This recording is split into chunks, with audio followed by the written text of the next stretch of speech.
Turn that shit up, man.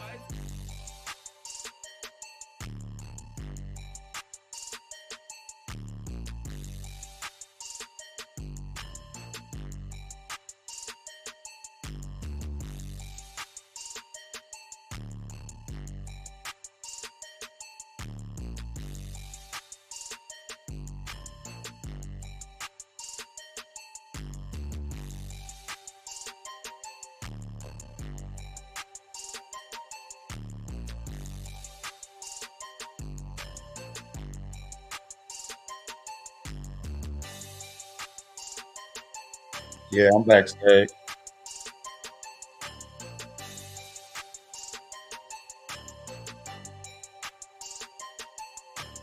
Salute to everybody joining in with the Advantageous Adversaries.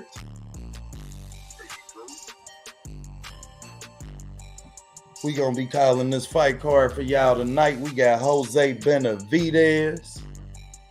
He gonna be facing off against the likes of none other than undisputed super welterweight champion of the world, Danny Swift Garcia, Mr. Left Hook from Heaven, Philadelphia's own.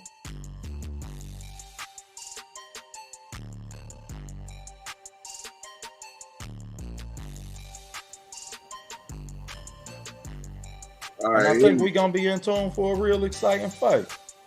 Oh yeah. Well, I was sitting back in the back. I ain't even know how to bring myself to the front. You hear me? Oh, yeah. Hey, bro, I was sitting in the back, bro. I ain't even know how to come to the front. I'm like, damn, I see Brett on the screen by his damn self. What the fuck? Yeah, we on that. Yeah, we on that. Hold on, let me get my lighting straight.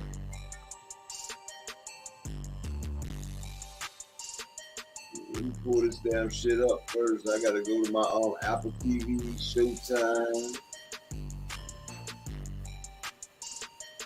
Showtime Live. Showtime East.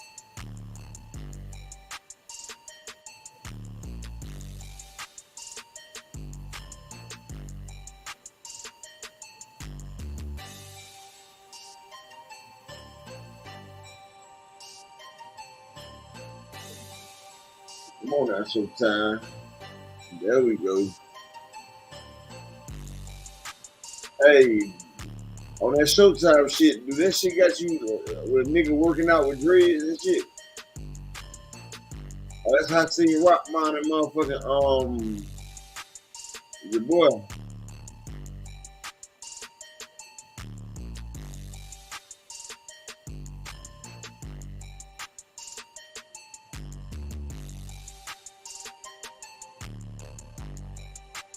Yeah. Shout out to everybody though. Y'all get a chance to this is gonna be the first show for Advantageous Adversaries. What's up, G5? G5 in the motherfucking building. What's good? This is gonna be the first show for Advantageous Adversaries. You know, we're gonna get it in.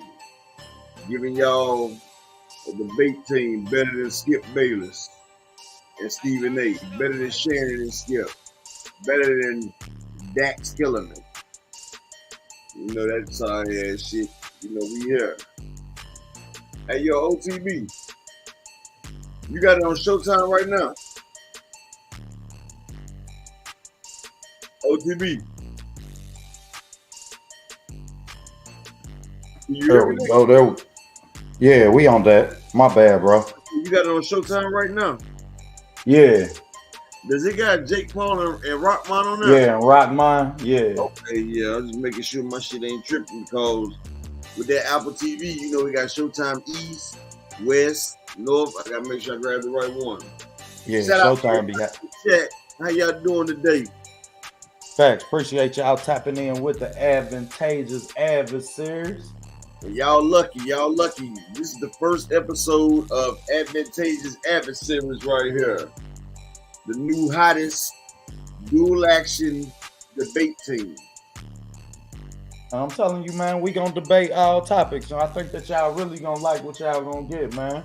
We specialize in boxing, but You know, we gonna talk about some hip hop. We gonna get into a little bit of politics, a little bit of, you know what I mean, our culture, and we gonna give you two different perspectives at all times.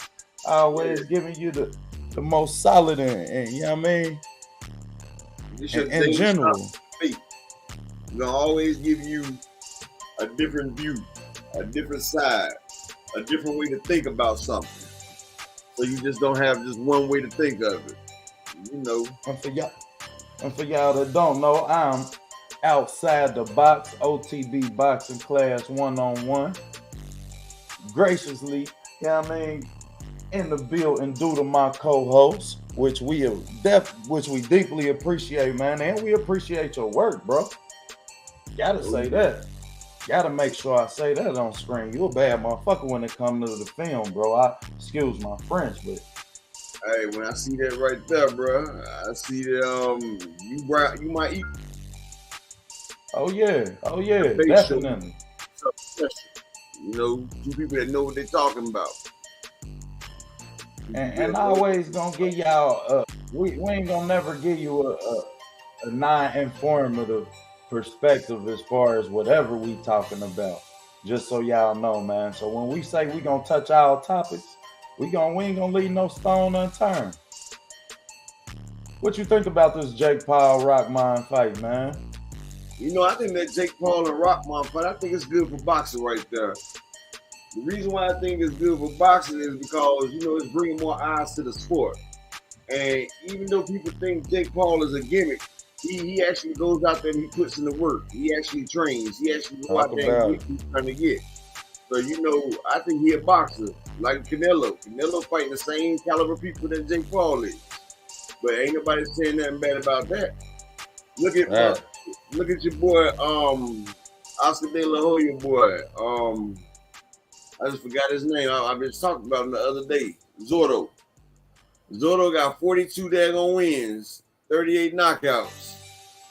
And you can't name one person that he beat. He doing the same thing.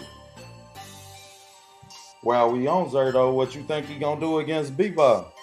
I think he about to get watched. He gonna get exposed because he hasn't had a fight like that yet. I think Bebop gonna expose him worse than he did Canelo. Do you think that I can't say that I can't ask do you think if it's the end of fighters being able to make it to 50 fights without fighting somebody credible?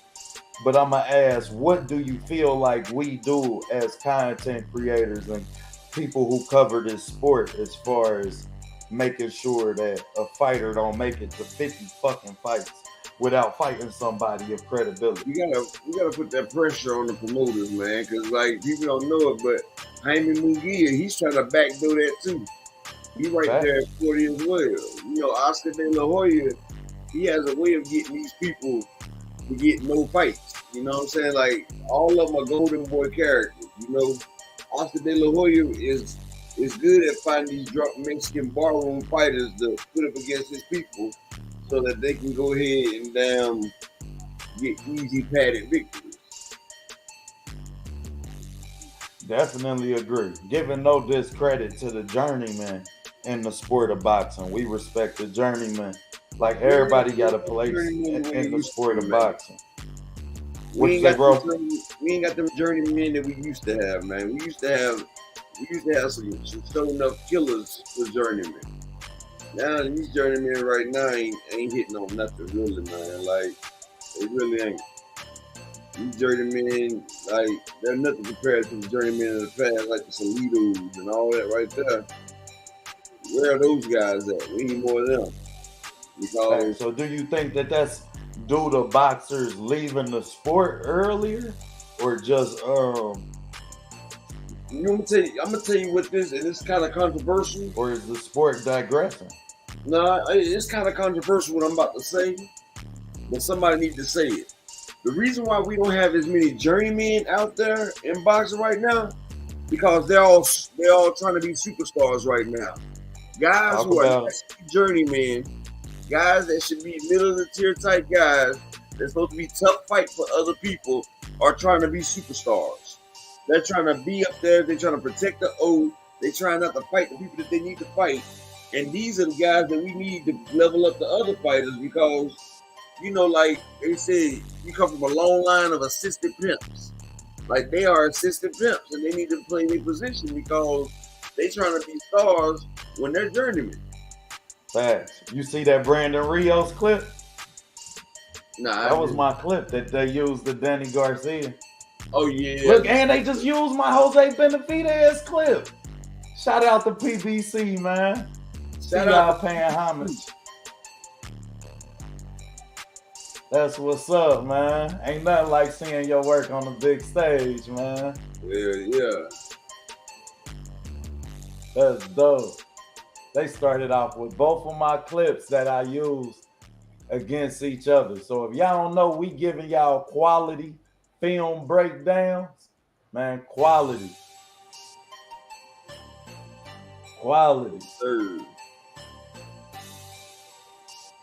That's what's up, man. We got a good fight card tonight, man.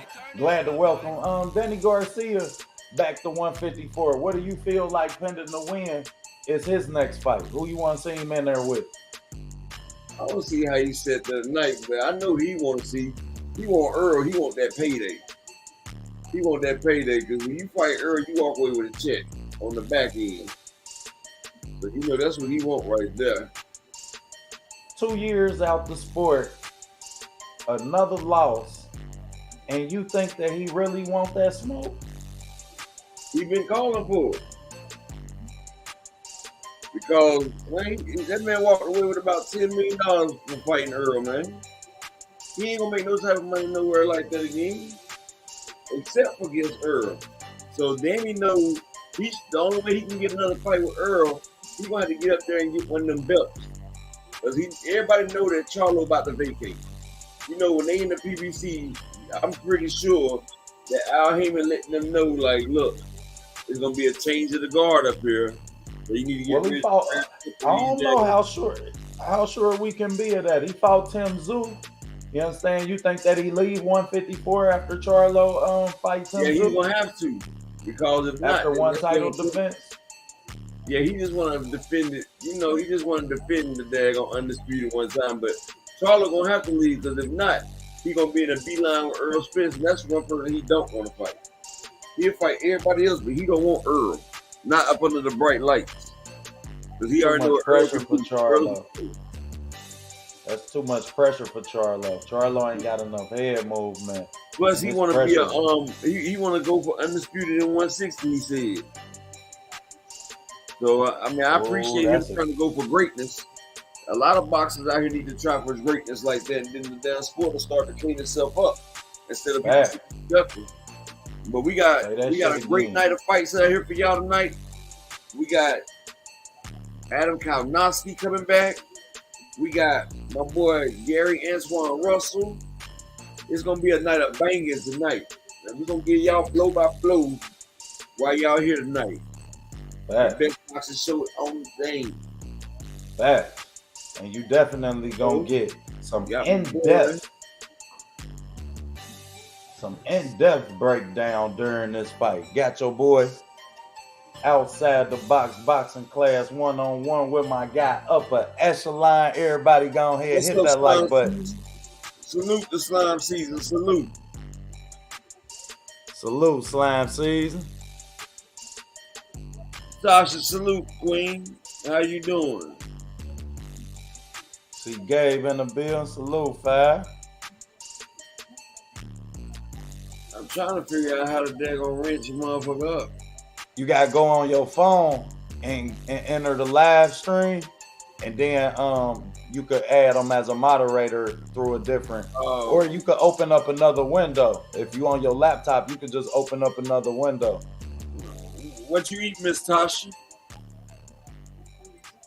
Queen, what you eat? Slime season, what's good with you though? Salute. Slime. All is good, all is well. But yeah, man, I'm glad to see Danny Garcia get back in the ring tonight, y'all. I really am. I'm glad. I think that boxing need Danny Garcia. Money done ran out. That Earl Spence money done ran out. You know, you gotta go give him some more money. But I want to see Antoine Russell. You know, Antoine Russell, they done lost. They done had so many people they lost. You know, so many tragedies. But Facts. you know, Rest in peace he to my coming brother out Batman. Facts. Rest in peace to Batman, as well as orchestrator and the little brother. The boxing community, man. Mr. Gary Russell Sr., whom they lost. But you know, man, I'm from Cincinnati. So Gary Antoine Sr., he worked with a lot of our talent that come up out of here with him working in the Olympics. Hey Tasha, I swear you gonna think I'm lying. Hey, OTB, what I just cooked my family? Steak and potatoes. Steak and potatoes Saturday. And look what she's talking about. She's talking about. I see she talking about she made steak and potatoes. I see it. Yes, okay, sir. Hey, man's definitely on the I don't know how Benavidez is gonna look tonight, man, because I seen the way he looked at 160. Man, that dude at 160, man, they gifted him a draw. Now you know it's bad when somebody say they gifted you a draw. Yeah, Tarasco was on his ass. Yeah, that's the best they could have did for him. Anything else, they would have had a corruption charge. They would have had to pull in corruption because Benavidez couldn't did nothing to that man. Nah, hell nah. David ain't built for that. Hell nah, he wasn't. Like Jose, man. Jose ain't built for that. My bad. Yeah, Jose was a beast now until that daggone gunshot. That gunshot got him. Yeah, man, and Jose one of them people, man, where he got so much talent, it just don't add up to his accomplishments. Because, yeah, I mean, he ain't never really progressed. He the prime example of a fighter who never progressed. We in the fighters who progress their talent. You understand? That means you got to take fights that's gonna challenge you as a fighter and really make you a better fighter. And he never took them fights early on. And unfortunately, you know, I will say not unfortunately, but fortunately, Jose kind of made outside of boxing. You feel me? Like, so he never really needed boxing. You understand? And you can see it within his career. But he a granddaddy now. It's hard for me to believe we gonna see the best damn Jose as a granddaddy. Not as a daddy, you a granddaddy now. Yes, sir. That was his grandbaby he just walked in with. His second grandbaby. Yep, so Gary Russell, what he gonna have to do versus Randy Bartholomew. I know one what thing. You think out of Gary, man? What you think is his upside? From Gary Antoine Russell? Yeah. I'm gonna tell you one thing about him. Gary Antoine Russell is a unique fighter. He's before his years. Like, you know how you got a fighter that's got that wisdom as an old fighter, but got the youth of a young fighter? That's the way I look at it. Because, you know, he had his brother Gary Russell teaching him, but he's very physical, he's very aggressive, and he got power. But one thing about it, though, he controls his aggression. He don't let it get ahead of him sometimes, but he got some short arms, bro. The man arms are short. So if he going against somebody with a long reach, it might be a problem against him. But I'll tell you one thing, the man got pop. He got snapping his shots. Definitely do. I think he's gonna knock out Bartholomew by about the sixth.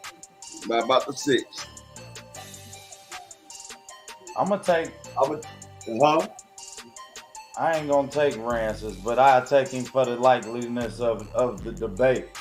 If Rances Bartholomew, because Gary Antoine do have some holes. You ain't got to do that for the debate, bro. You know, just nah. I'm gonna take Rances. I know, you understand? I wouldn't be surprised if Gary stopped him, but I will say, I'm gonna take Rances to go 12 rounds. You think he go 12? Yeah, I think Rances go 12. That's a good pick right there. The only thing Gary got to do, he gonna have to cut that ring off. He gonna have to cut that ring off, and he gonna have to watch that little trick shot that Francis Bartholomew got. Francis Bartholomew got that left. If he can watch that left, and he can get in close to him, he can make this a tough night. You know what I'm saying? He can make it a tough night. Fact. He gonna have to get in there close and do what he do. Because if not, it's gonna be a boring fight. It's gonna be a boring fight. And that's what I think is a good thing for Rancis. If Rancis can fight a boring fight. Rancis like the hold. I'm talking about that holding. Now, I never say two people slugging it out or doing the sweet science is boring. I'm talking about boring like you holding somebody. You just sit there, keep holding. I mean, that's part of boxing too, but you know, some people don't know how to stop that. Like, and it take a different type of shout out to PBC. He can stop this man right here. It's gonna be a stoppage. He coming with too much emotion. He done lost his dad. He done lost his big brother Batman. He done lost his other brother. Exactly. So if something don't happen if that knockout don't happen 5 or 6, pay attention to Gary Antoine's patience. You understand? I think that his patience, and like you say, he gonna have a lot of emotion going into this fight, as they showing Gary Russell Jr. and Pops Gary Sr. Rest in peace. They showing him now for everybody not watching the telecast. Gary Antonio Russell. They paying tribute to Gary Russell Sr. right now, people. Facts. Gary Allen Russell right here. They got the whole Russell family right here. They showing it from the brothers to the sons to the grandkids, paying homage to the father. Which is well deserved when you can have 4 kids that's all in the boxing, when you can give that much of your life to the sport of boxing. You understand? And as a father, as a parent, as a man, you understand? I had the most and utmost respect for Gary Russell Sr. You never know. You never know. And that goes for everybody out there, man. You know, make sure you got a loved one. You just make sure you tell you love them every day, because you never know when that could be the last time you see that loved one. And you know, you don't want the daggone night to end on you. You don't want the night to end on an argument with a family member. You don't want that to happen, because if something happened, then it'd be something you can't never say to them ever again. Facts. And you don't get but one life. You know what I mean? We don't have the opportunity to say that we made a mistake. You know what I mean? We blew it. Can we get another chance? Ain't no insert coin on life. So protect life, you understand? And protect the ones that you love that's closest to you, that you can have an impact on them enough to know that they love you, that you love them. You understand? So like bruh said, man, I couldn't be inclined to agree more, man. Definitely got to protect life, protect yours and those around you, boy. That's your job as a man, as a human, and as an individual. So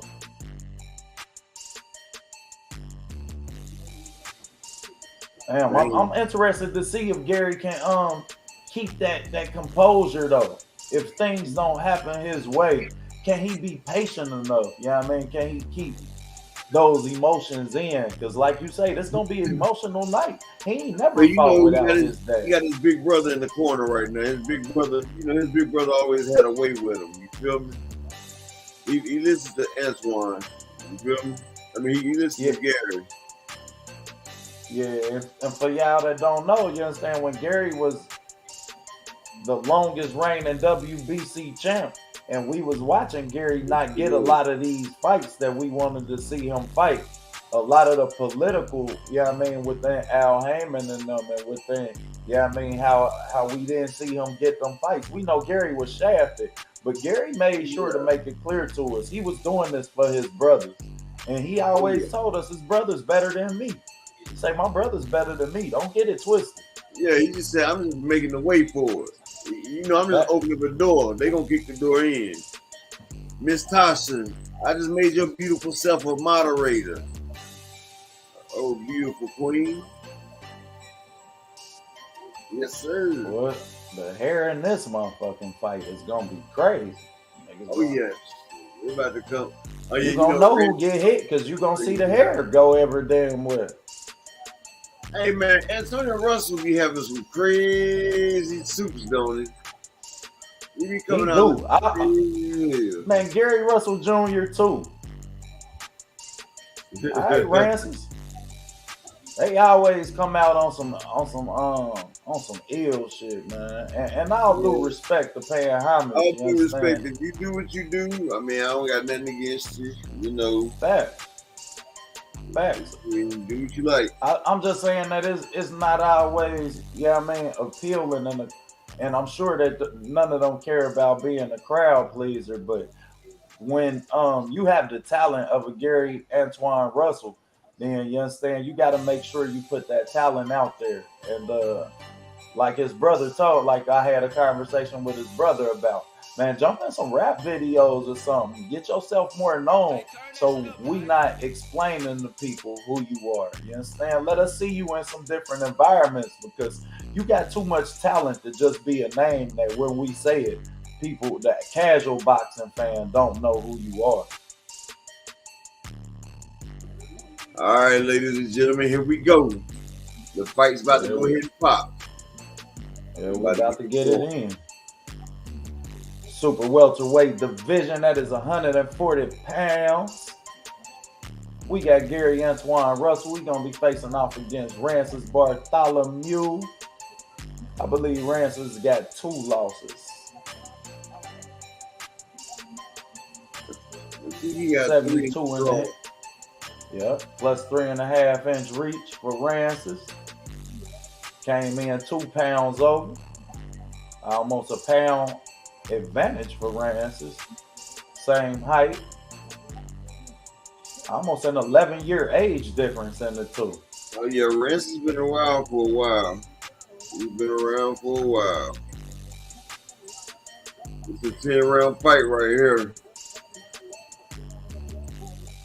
Yeah, and we ain't expecting it to go all 12, but all 10. But I wouldn't be surprised if it do. Rances is 29-1-1.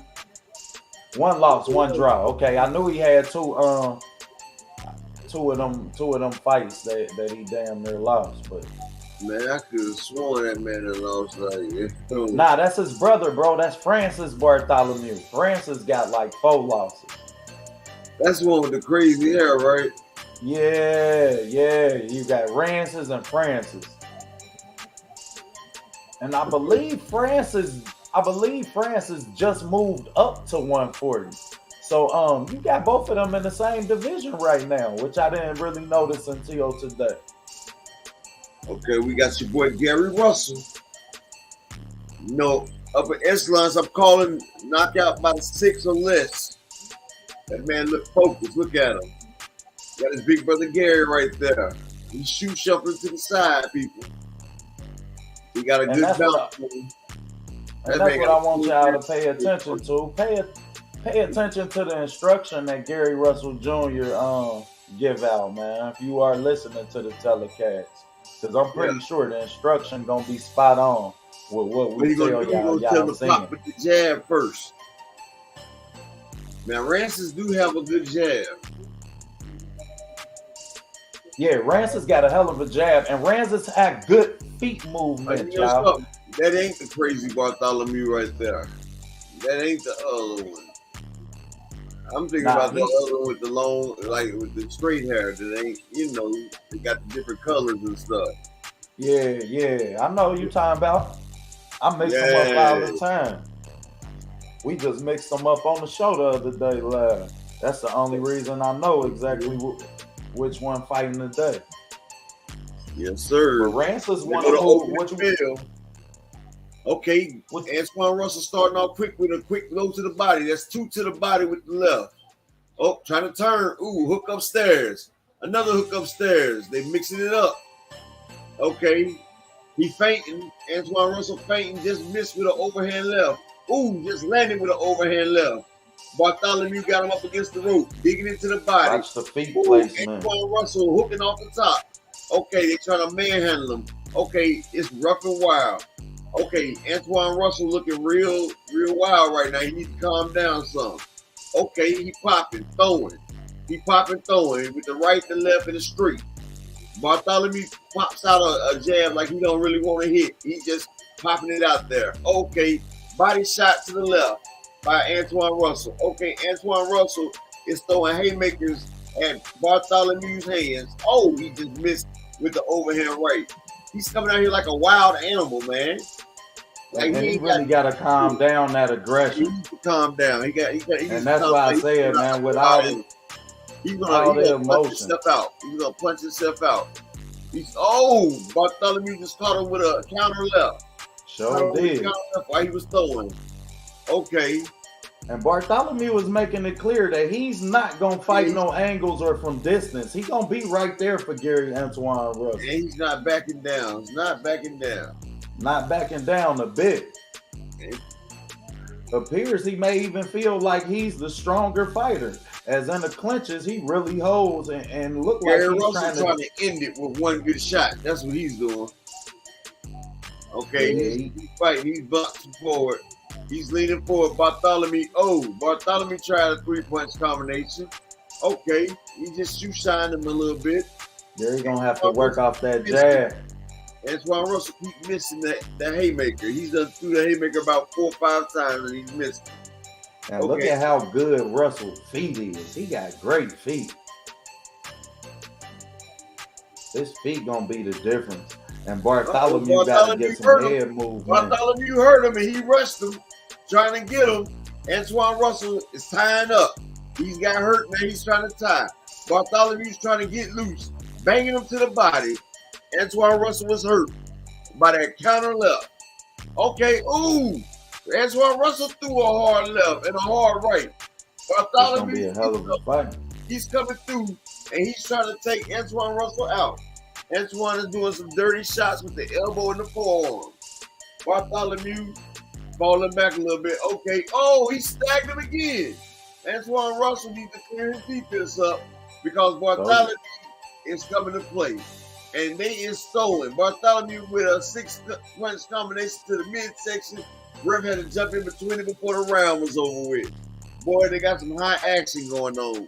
This is high Bartholomew making it clear to us, y'all. He came to fight today. Yes, sir. I might fight today. Not the wrong Bartholomew, but I'm stuck with my pick now. But hey, I had the wrong Bartholomew. We gonna see what Gary Antoine made of. Everybody signed off on it. That's why we know who a fighter is once he get hit. And I'm telling you, man, this kid a fighter. He ate Gary Russell's shot. Bartholomew made it clear. Caught him with that right hook. He feel like he the bigger fighter. He caught him on the chin with a right hook. And he rocked. There you go. He rocked Antoine Russell. Rocked him with it. Oh, yeah. Round two. Russell. Round 2. Because Russell drop his hands a lot. And that's why I said he do have holes. As we going to tell y'all, no fighter is unbeatable. He needs to come with the jab. That's what he needs to do. Okay, got to work out for that jab. He's popping the jab. There you go. Watch their right feet. Hook. He's hitting with the left. Left, right hook. He's pushing Bartholomew. He caught him with a leaping right hook to the chin. Leaping right hook to the chin. Okay, Bartholomew standing straight up, popping the jab out. He's popping the jab, waiting for him to, hit him with the straight left. Straight left connected on Bartholomew. Another straight left connected. Bartholomew just walks forward until he eats the shots. Antoine Russell's loading up on each shot. And Bartholomew is starting to backpedal a little bit. Antoine Russell acting like he's a shark who's seeking a bait. Man, caught him with the left, right. Left, right upstairs. See, Russell is special. You know what he's not doing? He's not investing to that body. See, he's just going for head hunting right now. He is becoming somewhat of a head hunter. He don't set his punches up too well. And that's why I said Russell still got some ways to go. Everybody real signed off on him right now. But he still got some. Bartholomew caught him with a counter, people. Caught him with the counter. Some holes. Because Russell open up and drop his hands. It's Russell like got to stay on that phone. The post-off fight, now he's taking steps back right now. Or maybe it's the opponent. Because the opponent is game today. And he's hitting Russell. Yes, sir. And he done let you know that he there to fight. He came to Sir. fight, y'all. I'm telling you right now. If Gary don't know it, he in a brawl tonight. He's in the brawl. This gonna go 12 rounds now. I told you, Bartholomew you ain't gonna punk him. It's gonna take a lot to break him tonight. You know, I thought it was Rances. Like I didn't know it was two of them. And he done got his timing together. If you notice, Yes, he done sir. timed Gary. And if a fighter like Rances Bartholomew can time you in 2 rounds. Talking to me, caught him. Gary Russell missed with the left. Bartholomew smiled at him. Oh, Bartholomew pot shot him. Gary Russell need to calm down and settle down because right now it's starting to get away from him. Okay, Russell walking him down, trying to cut off the ring, but Bartholomew set a trap for him too. He lucky he fell. Bartholomew act like he was defenseless and threw that left hook. But and watch how Bartholomew pop that jab, and he fight from both styles, which is really confusing Gary, because he's switching up his feet a lot. As he fight from the orthodox and the southpaw stance with that Philly shell.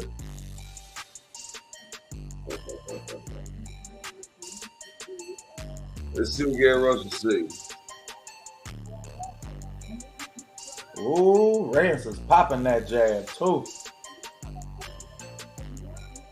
He got to get the outside foot dominance first, man. He trying to land that overhand left without no outside foot dominance, which means you got to change the levels if you going to go inside. And without no jab, that's going to be real hard to do. Especially still arm street. Yeah, see, and you trying to work off it without that outside foot dominance. Rance is popping that jab off at your ass. Not to mention he done timed you on closing the distance, which is going to really make this fight hard to win for Gary. So you're going to have to win this off of athleticism and setting your shots up.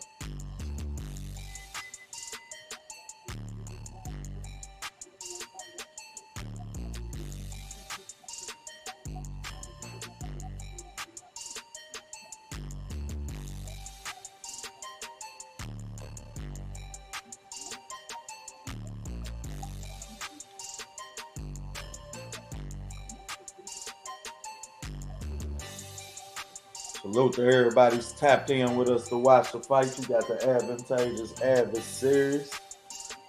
Colin Gary Antoine Russell versus Rances Bartholomew tonight. Yes, sir. You watch the leg, you call this round right here, brother. Shit, my TV behind yours.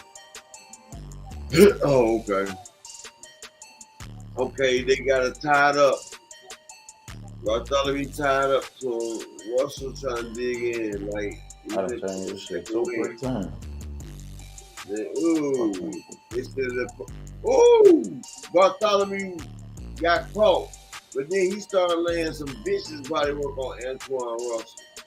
Back Antoine Russell up off of him, and he almost got stopped with that one. Okay. Russell got double up on the jab. You got to double up that jab to close the distance, Gary. Exactly.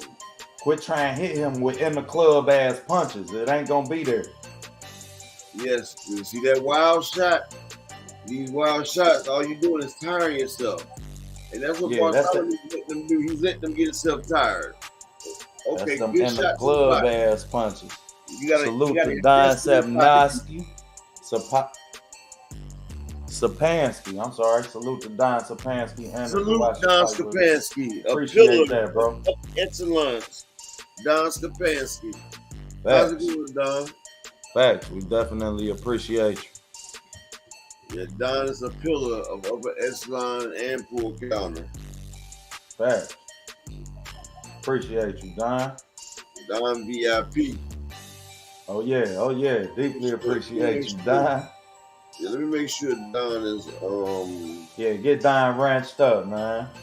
Yeah, I know. I've been trying to make Don moderator. There you go.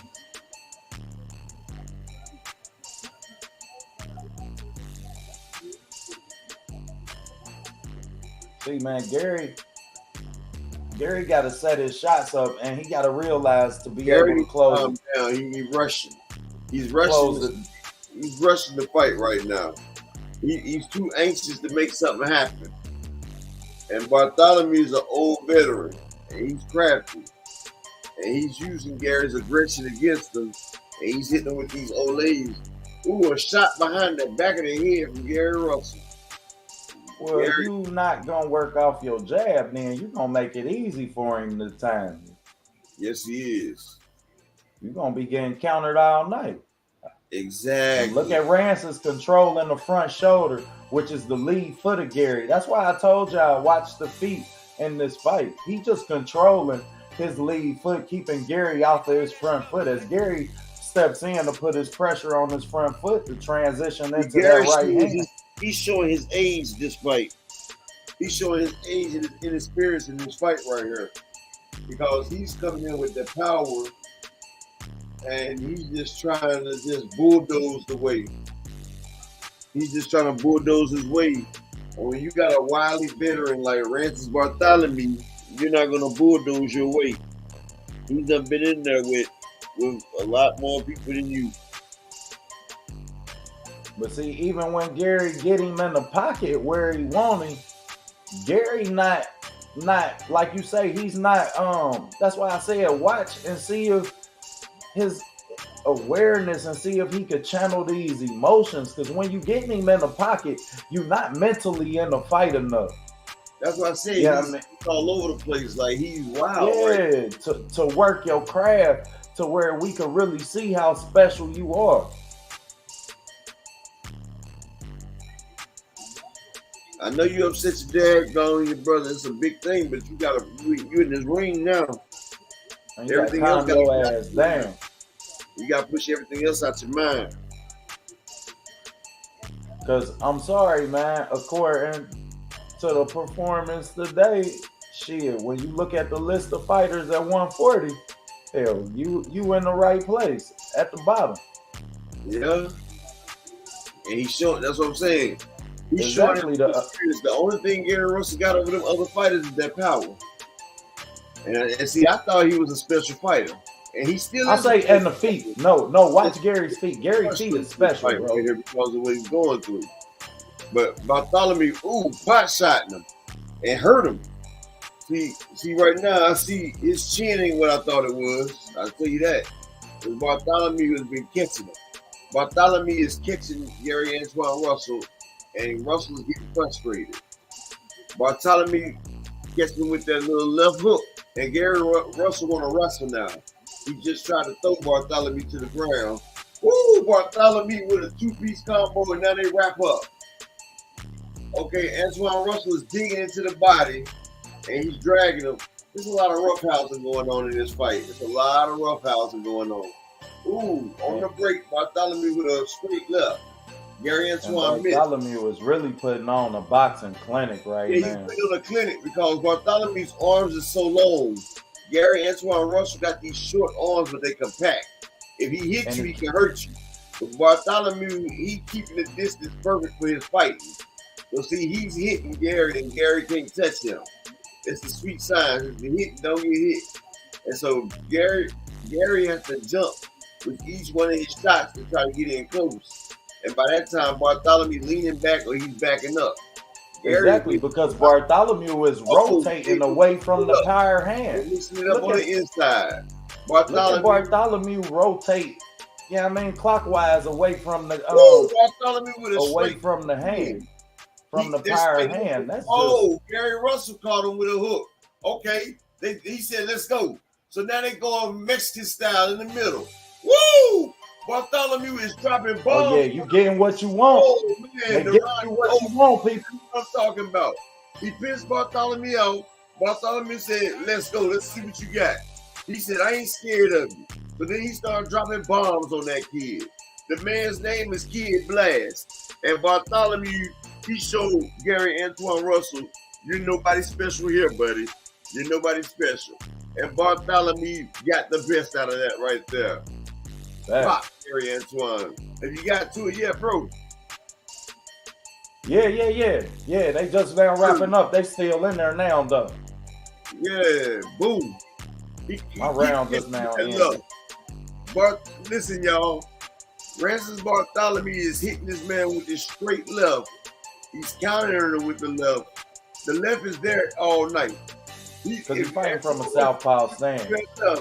He's gonna drop that man with that left because he don't see that left coming. And Francis Bartholomew is hitting him with power with that left hook. He's hitting him. Because Gary not working off his jab. And if you watch Rancis, he's controlling the line by rotating away from the fire hand. So he's eliminating, and now he only have to watch the lead foot and the front shoulder. Now he's rushing. He's trying to rush Bartholomew. Boxing one-on-one. Ooh, have you noticed Bartholomew keep ducking him? Like Gary Antoine Russell, he'll load up with that hook. And every time Bartholomew duck up under it. Okay, he's controlling the line, bro. Okay, this is what he wanted. This is what he wanted. They want to throw shots. Bartholomew let them shoot his shot. He hitting them, but he's balling the man. He's doing a Sean Porter. They fighting. Gary Antoine Russell is coming with no skill. He's just throwing shots and trying to wrestle the man. He's trying to beat and bruise the man. He's trying to use his size. But Bartholomew is not small as he thinks. Russell keeps running up to him. That's what he reminds you of Sean Porter. He's doing Sean Porter style. He is fighting a very Sean Porter-esque fight. Antoine Russell's fighting the Sean Porter style. He's running in there. He's trying to maul the man. And he's a much better boxer than this, y'all. Yeah, he's a much better boxer. Russell's a better boxer than this right here. Like this right here. It has to be the emotion within him dealing with this being a fight. But if you got the emotion, you need to sit back and assess the fight, or don't get in the ring, bro. Well, Rancis is controlling the line, man. And once you do that, y'all, man, then you eliminate one whole hand. You make your fighter so predictable, and that's how he countering him and hitting him with this straight left hand. See, look, he gonna time Russell. Watch what I tell you. See, I told you that earlier. He got him with a two-piece. But he's going to time Russell because he keeps ducking under Russell's right hook. And Russell not doubling up on the jab to close the distance on this goofy ass shit. Like you just going to walk in the club and punch somebody from across the ring. Yeah. And see, Bartholomew, he beats in position, but Russell's out of position for the shot. And see, look, they're going in which way Bartholomew is rotating. Bartholomew caught him with the left again. Bartholomew because he's controlling the line. Consistent. That's a consistent left. Gary Antoine Russell might get upset with that shit. Pardon my French. But he might upset Gary Antoine Russell if he catches the man continue in these later rounds with that left. Because he is wide open. He's throwing caution to the wind and he's just fighting. Oh, overhand left. He's working in the pocket now. I'm glad to see that. Glasses. I think that's what it is. Bartholomew coming. He timing Russell's transition on his front foot, and when he don't control the line, he rotate to where he does. Bartholomew fighting a real smart fight. Yeah. And at first I thought Antoine Russell was gonna run away with this fight. Now by sitting here watching it, at first I thought it was the other Bartholomew, which I think Bartholomew might win this one right here. Because I think that it's a lot invested. He gonna have to really hurt Gary Antoine to win this fight. Worst come to worst, he'll fight himself into a draw. It's a lot invested in Gary Antoine Russell. He's gonna hurt him with that left if Antoine don't calm down. He's been hitting him clean with it all night. And it only takes it's gonna be there as long as Gary don't use his damn jab. Okay, and Gary's not thinking enough to control the line because he is southpaw. Yeah, and his arms are so short. Rancis is hitting him from a distance. He's hitting him from a distance. Why? And when you control the line, that's why he fighting a smart fight. Oh, good right hook. He hit him with a sleeper. Oh, Bartholomew fighting back. Now we cooking with grease. These boys throwing fire. They throwing skills out the window. And you definitely done got a brawl at this point. I don't know how much of boxing IQ of Gary Antoine Russell we gonna see tonight. He hunting him down. He walking him Because down. he done made it clear he just want to go in there and get a He fight. got hit for one. Bartholomew tasted it. He tasted it. It's the 6th round, though. It's the 6th round. You called 6 rounds. You called 6 rounds. You standing on it? It's over with. He won the 6th round. Now, I ain't going to tell y'all upper echelon said. What round the upper echelon say? You said 6 round. The fight's over with in the 6th round. I told you, man, when I be watching these daggone fights, bro, I be putting that. But, like I said, I'm still disappointed in the performance that Gary had. Gary Russell got a lot to go back into the kitchen with. I'm gonna tell you what happened though. Rancis was. I'm gonna tell you like this. This wasn't a good fight right here. I'm gonna tell y'all now. That man right there was giving Gary Antoine Russell more than he can handle. Fact. So they had a chance to end it. They ended that. And right rotated the wrong way. It was too much invested. I was just saying, it was so much invested in Gary Antoine Russell. It was no way Bartholomew was supposed to lose that fight right there. And unfortunately, this was about the politics of boxing. That's why I picked the 6th round, dude. Hey, boy, they That's snapped on this ridiculous, ref, man. They about ready to jump on this ref. That's ridiculous. That's ridiculous, man. See, Gary Antoine Russell is so much better than that, child. He is so much better than this. This performance, this fight, this outcome. He is better than this. And I seriously understand how Rancis Bartholomew feel, man. This is a problem and a travesty in boxing. We cheating the sport with this shit right here. This is fucking cheating the sport at this point. How do we convince casual fans to watch this shit? And why boxing loses damn fans right here. This the shit. This a hoax in the Super Bowl. This Neil O'Donnell throwing 4 interceptions in the Super Bowl. Drop the mic. You're cheating the sport, man. This is sad, man.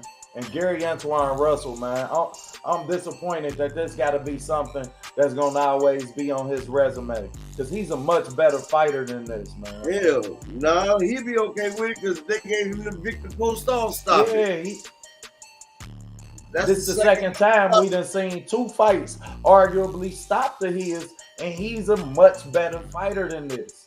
You just not putting it together to convincingly stop these fighters within the midst of this fight. Bro. And for that reason, I've not signed off on you as a top 5 super welterweight. No, you are not top 5 at 140. For all y'all that's tuned in, Rancis Bartholomew was just robbed by the referee. Right. He had a valiant fight. He was hurting the man. He was having a great fight. He was winning the fucking fight, bro. My bad. Excuse my French. Yeah, we can't use that language. But, yeah, I apologize, man. It's okay, bro. I apologize to the viewers. Yeah, but I've never seen that like that. Bartholomew, look at that. Power shots. He was winning the fight. He was winning the fight, and one knockdown don't mean that. We done seen fighters in the Sean Porter Adrian Broner fight. Sean Porter was knocked directly on his bottom and still won that fight. We've seen fighters still win fights after getting dropped. He had no display of unconsciousness. He had no display of unawareness. I'm sorry, man. You cheating the sport, man. Hey, how you doing, Don? Cheating the sport. You cheating the sport when you do that, man. And Gary better than that. I'm gonna go as far as to say that Gary is much better than not only the performance but the outcome. Y'all ain't have to stop that fight for him. He would have figured it out. He's that good a fighter. I can sign off on that. I've seen this man be losing fights, and in the amateurs, it's only 4 rounds. So if you could be losing the fight in the amateurs where it's 4 rounds, then and come back and win. When he beat Boots, the second time it was some bull. But you know they wanted him to go to the Olympics though. But like, there's always been something with that guy right there. But that was cheating the sport. Cheating the sport, bro. Ain't no place for that. That's almost like the PBC saying that they didn't believe in Gary. They didn't believe that he would do what was necessary to come out and win that fight. I understand what you got invested in this man, and I understand there is a reason to protect your investment. Me and Big Brothers had a conversation about protecting investments early. But this kid is good enough to figure it out. He would have figured it out and won the fight regardless. And as far as Rances Bartholomew go, you rotated clockwise away from the right hand the whole fight. You came out and rotated counterclockwise one time, and Gary was good enough to time it and put it on your butt. That's just how simple, small mistakes can turn into detrimental mistakes within the course of a boxing match.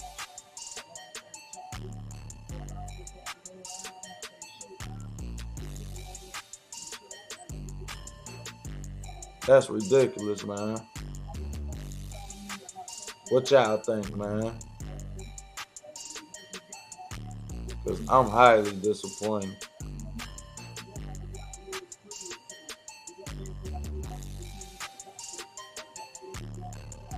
I'm beyond disappointed in the outcome of that. That make the sport, that's like a black eye on the sport. That's as bad as boxers dying broke after you done gave your life to this sport, when they risk your life. Ain't no reason no boxer should ever die broke. And I do something that can cost me losing my life on any given day that I walk in that ring. So nah. And when you have fighters that I feel like is cheated within the course of the sport, I think that that's equally is ugly for the sport, period. It's ugly. And ain't no place for it. Ain't no place for it. I believe in Gary Antoine Russell more than that. Y'all didn't have to stop that fight, man. He would have figured out what he needed to do to win it. And he could have arguably been tied or winning that fight after that knockdown. You don't know which way the judges was going to go. But to take it out of the judges' hands and the fighters' hands, there's no place and nobody in boxing for that. That's who determined the course of the sport that we love. Ain't no place for that. Ain't no place for that. There'll never be no place for that. I ain't going. I'll never stand for that at OTB boxing class one-on-one. Nah. I'm pretty sure upper ain't neither. Everybody who enter, man, please smash that like for us. You good, bro?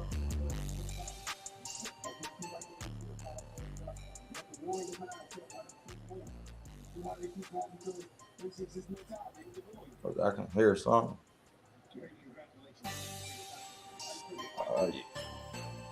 Yeah, man. But like I was saying, yeah, look at Sam Watson. One of the most important and influential people in boxing, man. I got a lot of respect for Sam Watson, y'all. Y'all don't know, Google him and see who he is. Mr. Sam Watson. Sport of boxing. Love you, Sam. You done put a lot into it, baby.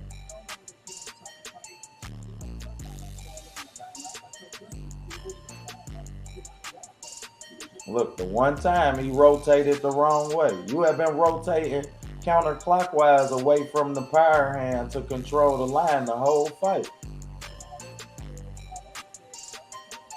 the one time you get comfortable and rotate the wrong way. This is how much attention and detail you got to pay in the sport of boxing. That's why they say it's 90% mental. The one mistake you make is detrimental. And unfortunately, he didn't get a fair shake tonight. But I'm pretty sure they'll jump him up in a WBA in some weight class. He'll be rewarded by more than the boxing guys for this. But he fought a good fight. And he let us know that Gary Russell, unfortunately, ain't ready for the upper echelon at 140 as far as the proven fighters at 140.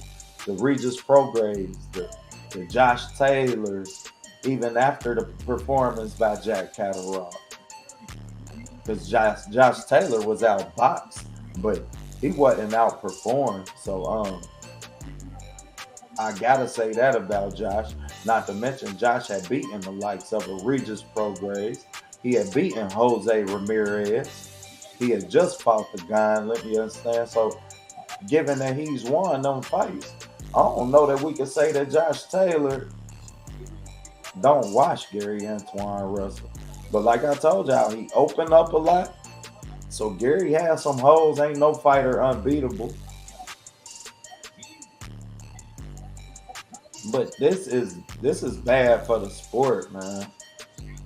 When you have a performance like this and you have a fighter that go out there and perform the way Rances Bartholomew did, he should deserve a chance to lose that fight in the ring. He should deserve a chance if he wants to go out on his shield, on his face, with the ref standing over him. Because he came out there and he was prepared. He made weight. He showed up to press conferences and he performed. What more do we want from a fighter?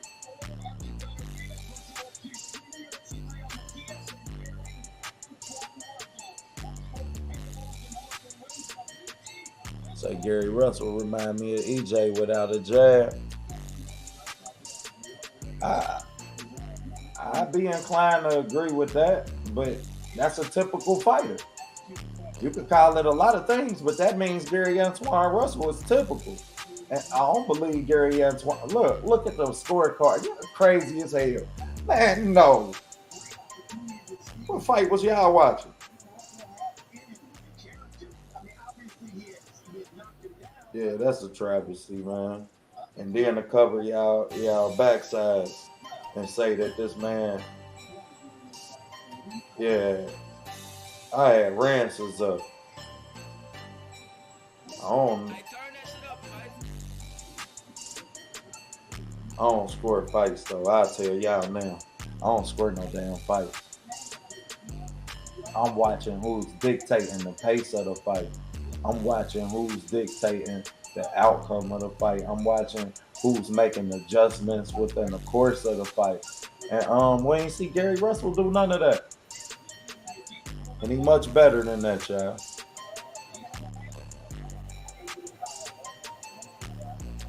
You don't think. Fucking Twitter poll. Ain't nobody studying that, man. Because as far as I'm concerned, that's ridiculous. Then you're going to be as disgraceful as to ask the fans, what do we think of the stoppage? Of course we don't think it was a good stoppage. He was winning the fight. Bro.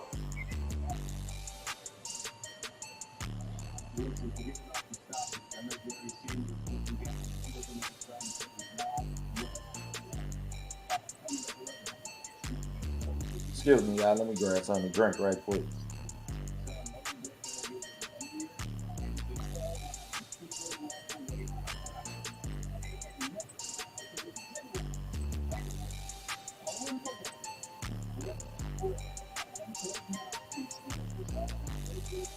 All right, we back. Gonna get ready for the second fight of the night. Out, Adam Kalinowski. He gonna be fighting against the likes of, I forgot who he fighting. I think Brad Pitt dude he fighting though.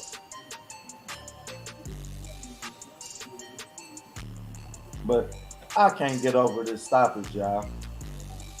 The premature stoppage is something right after I said, I had just said Rancis had to almost knock Gary out because of what they had protected within the investment. So that's bad for the sport, man. I never encourage that within the sport of boxing. Gary Antoine Russell was a good enough fighter to figure that out. He would have did what was necessary to win that fight, but to take it out of his hands, I don't agree with, and I'm pretty sure we won't be seeing that ref again on a Showtime boxing card. But I'm sorry, we got Adam Kalinowski versus Demirzine. And Demirzine is a big puncher. I seen him fight before. You understand? As I'm a little bit behind, I guess I got DirecTV. My satellite a little bit behind, bro. So I apologize if it's a little bit behind on the telecast. But I think that I got Adam Kalinowski in this fight. I got Big Puddin', man. I think Big Puddin' gonna win this fight. He's coming off of 2 losses. I believe one of Robert Helenius, which I know of, which was very unimpressive. I don't know. That was the worst Adam Kalinowski I've seen. Adam Kalinowski is somebody who's gonna come in there to fight though. So 9 times out of 10, I can promise you it's gonna be some blood in this fight. Somebody's gonna be like Sergey Derevyanchenko. Every time he fighting, somebody bleeding, ironically.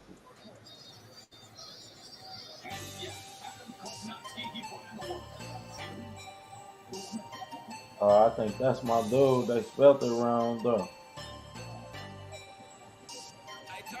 So I definitely got Adam Kalinowski in this fight, man. I think Adam Kalinowski do enough within his counter punching to win this fight. But the big the Arab man, he big or whatever dude is, but he big and he come to fight. I ain't gonna hold you, dude. Pack a punch. He got overhand right hand that he lean on a lot. That's really his go-to punch. He don't really set it up too well. Not really an active jab.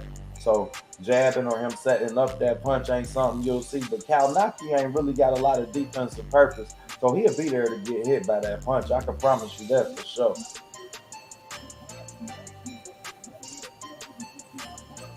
As Kalinowski ain't really got a lot of head movement.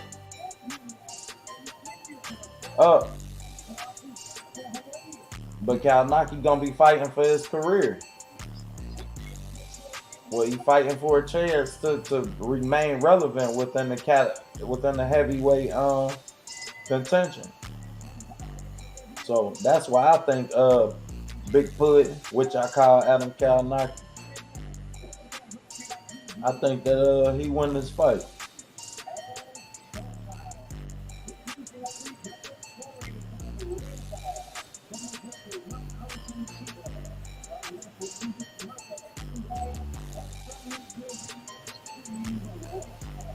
I can hear bro background though, so whatever going on, bro, if you having some type of difficulty, then I hear your background. You might need to leave and come back in.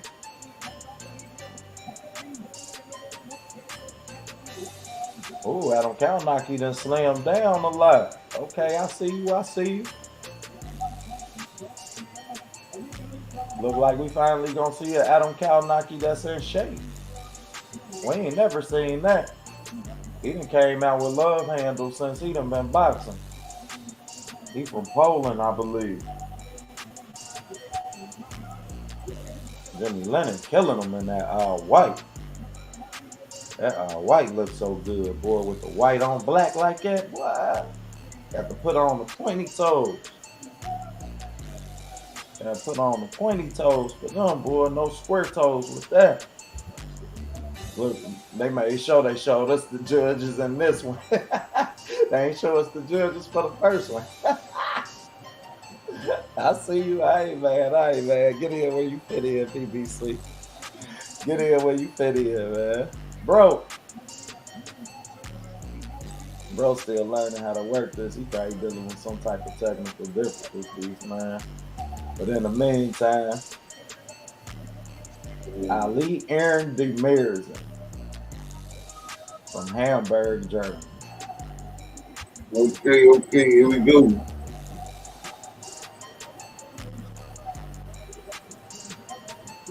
We got Kalinowski It's gonna be a good one right here. Oh yeah. I think Kalnaki gonna be look like he in shape finally. Yep. Them two losses to Helena's, you know. He done slammed down a lot. Well, you know, he lost twice versus Salinas. Let's see what he look like now. He look bad, honestly. Look like they draining him a lot. JV. You know? Yes, sir, JV. Shout out to JV. And yes, Don, no problem, no problem. You a pillar to this channel right here. Okay. The Missouri, uh-oh. Yeah, Gary took a lot of good shots, JV. Gary ass was taking shots the whole fight. Yeah, that's what I said. He was too loose in that fight. He took a lot of fights. If you go back and watch the Posto fight, he took a lot of shots from Posto. He was too wild in that one. He was wild in that one.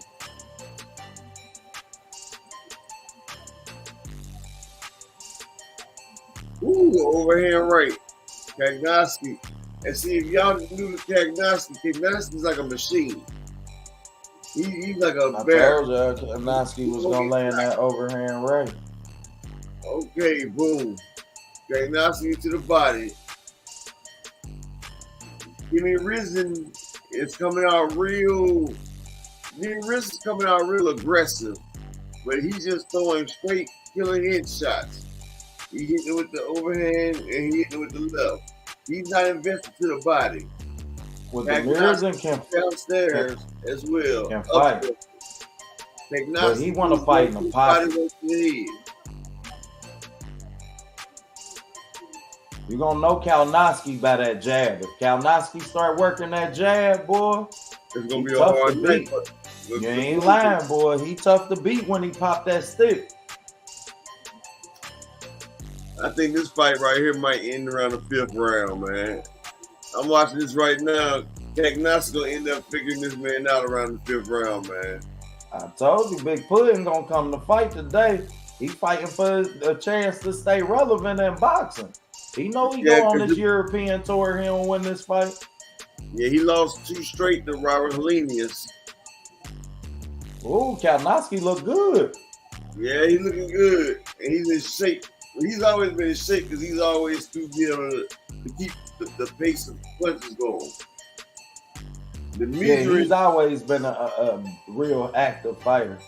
Yeah. And although he has had the love handles, like you say, he always come in big. But you don't, if he ain't never been out of shape because he don't never get outworked. No, he don't. It's the jab for me that Kalnoski got. Walking him down. Demarison looks like he has the more power, but Demarison, he looks like he's gonna throw himself out. Kagnoski has the control power. Demarison's throwing though. I like the head movement from Demarison.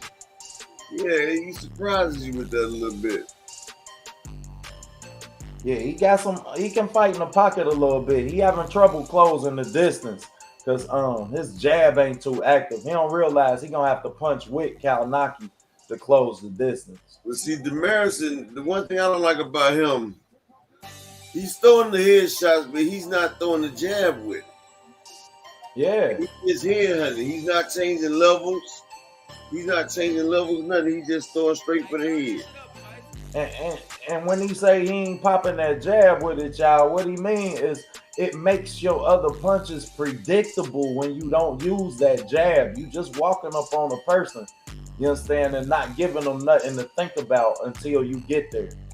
So it's very important that in boxing, the jab is the most important tool you have.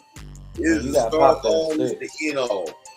See, a jab, you can stop your opponent with a jab. You can reset your opponent with a jab.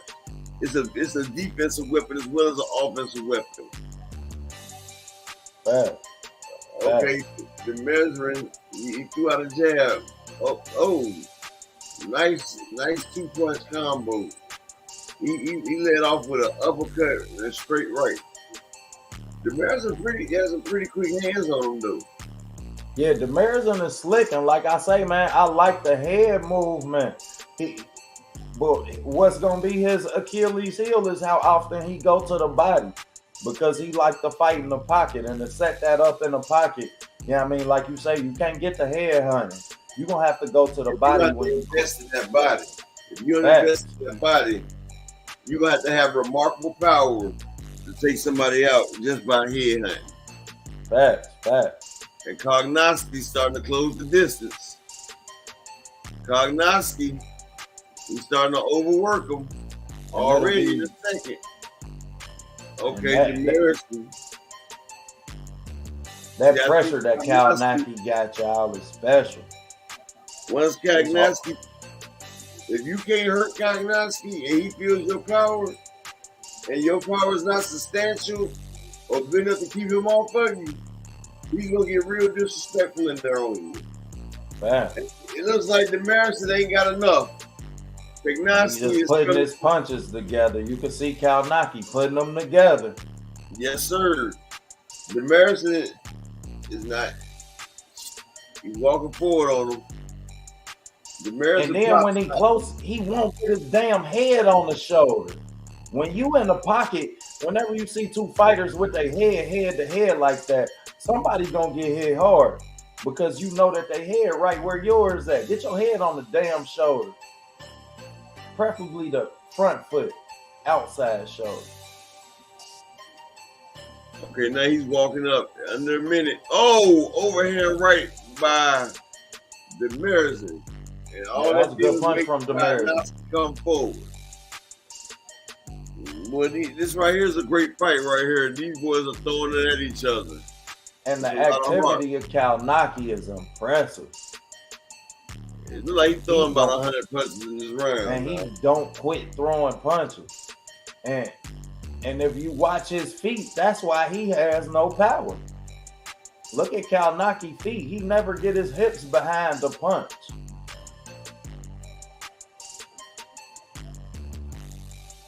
And he never put you on the end of his punch. Versus Demerson, at least he understands punch placement, and he understands his distance that he needs to be to land the harder punch. Ooh, so that was a shot, but they has the power. That's the reason. Everybody, how y'all doing tonight? Well, this starting to break up for a good one. Jose Benavidez is looking ready for this fight right here. Danny Garcia. Yeah, they say Jose Benavidez they say he rehydrated 19 pounds. Ooh, that's pretty damn. That's 160. That's 172. They gave me the number too. They made sure they sent me the number. What you think about that? Fighting at 154 pounds. Okay, we just hope Danny comes in a lot. Like he comes in. He says his name is Swift Garcia. He got to be swift tonight. You ain't lying. Danny weighed in under 154. If we remember the weigh-in, Danny weighed in under the 154 mark. Yeah, you fighting a light heavyweight at that weight. Facts. I think that's ridiculous, man. We're going to have to get the same day weigh-ins. Or you can just do like the IBF does. The IBF, they have that rehydration clause. Rehydration limit. It's called a rehydration clause. And the only reason I don't like that is because it still puts fighters in a perspective to put their career before their body. You understand? And I'm never a fan of fighters putting their career in front of their body. I can understand. You can't rehydrate more than 10 pounds. Yeah, with the IBF. Yep. And I can take 15 pounds. You understand? I can take that. Because you got to fight with those 15 pounds. But 19, 20 pounds, that's a clear advantage. I like the 10 pounds, actually, because 15 pounds, that's 2 weight classes, bro. Facts. I agree. But I believe that if you can make weight and rehydrate and still fight with those 10 to 15 pounds, then yeah, I mean, I can't knock you for that. If you can still go in there and handle your business, because we know how much energy you expend in boxing and how important, you know what I That's mean, like fight. Okay, Demir's is starting to Yeah, mix we it got up. a good fight here. Gagnoski and Demir's is starting to mix it up. And Demir's is starting to put his punches together. He just don't have too good a punch placement. Kalnaki got that high guard, and it's really bothering Demir's, and as he won't invest in the body. Exactly, and that's the problem. Oh, Gagnoski with a left hook. A clean left hook he leaned in with. Okay, that right there shook Demir's in at the core. And Kalnaki going downstairs. See, Gagnoski, he invests in that body. He invested in that Yeah, you work body. off that jab, you got to. That's the second layer to that jab. Jab, body, bring it back upstairs. Patting at 1, 2, 3. Ooh, I like what Demir's and Get showing us. He just don't have a punch placement, and I'm not sure if he really getting his hips behind his punches. Kalnaki kind of keeping him on that stick. Turn his hips a little bit with the shit. Yeah, he trying to get more into it. That torque. He ain't really got that torque behind it. Yeah, and the problem with that, you punch from your hips. So I think what he need to do is probably take a step back, as him being so close, he's smothering his punches and not being able to put Kalnaki on the end of his punch. Well, Kalnaki is steady coming forward though. So right, and that's what's throwing him off. And I look forward to seeing if the he can't fight on neither one of these fighters want to fight on the back foot. Fact. So it's who's gonna push who back. Fact. This is a test of wheels. If my wheel is stronger than yours, if so, back up. And that's the way they're doing it.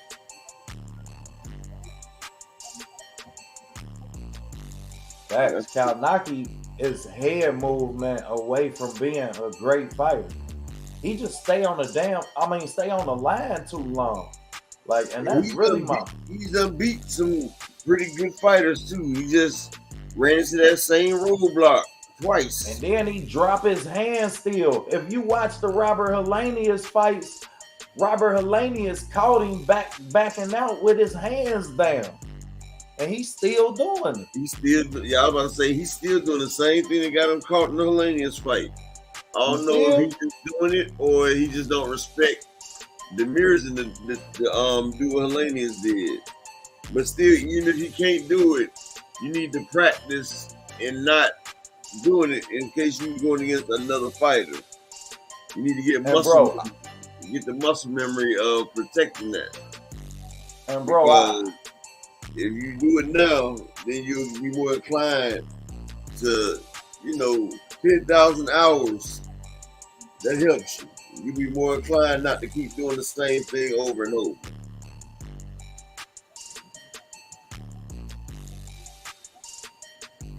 Yep. I'd like to say I appreciate everybody that's here for today, our first episode. We appreciate that.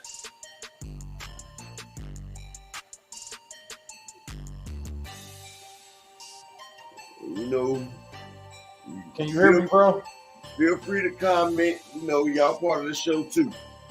Just feel free to comment and interact with us. We right here with y'all, part of the show. Tell us how the fight went in y'all eyes. Tell me how y'all think the fight's doing. Appreciate everybody who tuned in. The Mariners are starting to put them together now. Who you got winning this fight so far? I got a 2-1.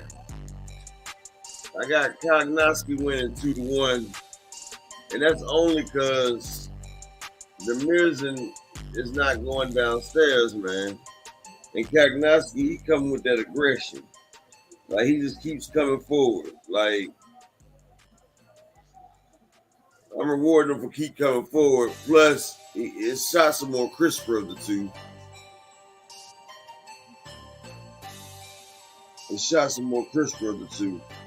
Yeah, I definitely agree. I got it 2-1 Kalinaki. I think that it's gonna be tough. I want y'all to pay attention to Kalinaki's pressure. Let's see if he can keep this pressure up. Oh, y'all in the chat. What y'all got the fight as? Let's hear who y'all got winning so far. The second round coming up. Ooh, Kalinaki's starting to sit on his punches. Yeah, he usually do that after the second half of the fight.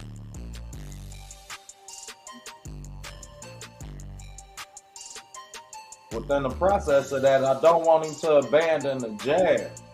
Look like he gonna abandon the jab to sit on his punches a little bit versus sitting on his punches on the latter end of his two-piece now that he's established his jab. Step. Cool boy step right there. That's the man they don't want to see. You ain't lying. That's one of the best tacticians in the sport of boxing. And look, there you go. He caught Kalinaski. And that's the same shots that Helena was catching him.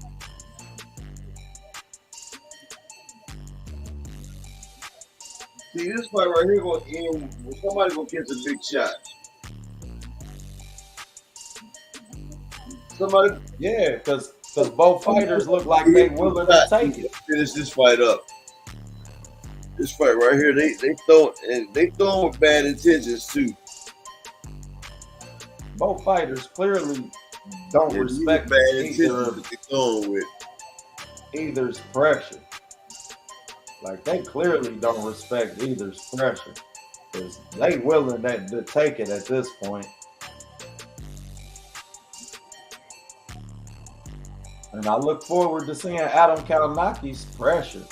Let's see if he can keep this pressure throughout the fight. He drained out a little bit in that round. That's what caused him to get caught a little bit more than he did previously in the fight. He's starting to use the jab. There you go. They both started to use Adam Kalinaski for a two-piece to the body. The music comes back. The music pepper him with the jab. Kalinaski got 1-2 jab again. The Mirzan then start working that 1-2. He's throwing that 1-2. He ain't just throwing that, not setting his punches up as well no more. Looked like he figured out he got to set his punches up and bring that jab to the party to close that distance on Kalinaki. Kalinaki got to keep this pressure. He got to keep the pressure. If he start getting out work, it's going to look a lot like the Robert Helenius fight. And Big Pudding going to look like Pudding. Yeah, this right here. Yeah, he slipped the shot. We at the halfway marker right here. Kalinaski starting to cut up the juice. Yeah, Adam Kalinaski. That's a good one. Oh, way to put it together. And see, what I mean when I say Big Pudding get caught on the line, he get caught right in the middle of the right hand, right with his head on the side that the right hand on. Like, why not just rotate the other way, bro? Away from the right hand. That's just dumb boxing to me. And I really don't. Boxing IQ come in at. A lot of people got boxing IQ right there. You've been fighting too long to not know that. And whoever teaching him, bro, should be ashamed of themselves.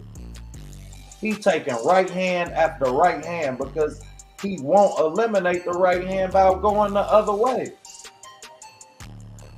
Now, a person ain't start making people with three hands. Boxing ain't gonna change. These are the ethics of boxing. They miss the ethics.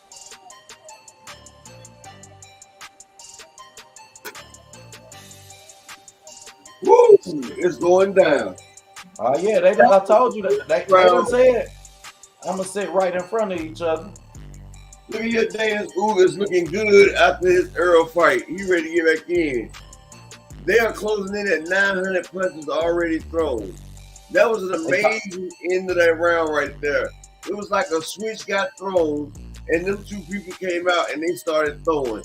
It was lefts and rights flying everywhere. Both of them was attacking with unbridled aggression. That's what I'm talking about right there. That's how you finish a round. And a very orchestrated aggression. Yes, sir. It wasn't no bunch of wild punching, just throwing anywhere. You had a lot of precise punches landing. That's what boxing about. And Kalnaki was in a heavyweight fight where the most punches was thrown ever in a heavyweight fight. So he ready to throw 1,300 punches tonight, y'all. Yes, sir. He's ready. I think Kalnaki might be bleeding. I told y'all he was gonna bleed. He getting like Sergey Derevyanchenko. Every time you see Kalnaki, he bleed. You get that scar tissue easy. Okay, Demirza backed him up with the jab. There you go. He's using the jab. He backed him up with the jab. Oh, 1-2. Down the pipe. Okay. Demirza found that 1-2, y'all. Okay. The fight looking a lot different now. Demirza starting to find his weight. He can start putting his punches together. Off the back foot now. This is where he does not like to fight at. This is when Helena was having success against Kalnaki, backing him up. And just as I told y'all, this is backing him up. He's coming in with a three-piece jab, a triple jab, and he's finishing it off. Kalnaki trying to fight back off of it. Demirza is using a smart tactical fight now. They came out regular. Now he's coming out with the full aggression. Definitely putting that ass. Kalnaki on the back foot. Demirza just comes in and he's trying to take the man in deep waters and sink him. I see the daggone script. Trying to take a man in deep waters and stop him. Well, Kalnaki can't fight off the back foot, and he not keeping the same pressure. You gotta pop that stick more and keep Demirza off of that back foot. Now you done let Demirza start closing the distance on you without throwing no punches. So by the time he get in there, he throwing the one just to get your guard, and then the two, and we know your head gonna be where it's gonna be because Kalnaki ain't got a lot of head movement, and Demirza putting that 1-2 together. That's why it's tough for high active fighters to keep that pace up. And that's also what make y'all boy Errol Spence, Errol the Truth Spence. My bad, I put some respect on his name. Okay, he's starting to start off again. 40 seconds left in the round. He started to sit down a little bit on them shots. He started to make Kalnaki miss. And because Kalnaki ain't working that jab no more. No, it is style. Kalnaki done said, I'm gonna fight in the pocket with you because it looked like he a little out of fatigue as he's not keeping that same pressure up and getting hit a lot more.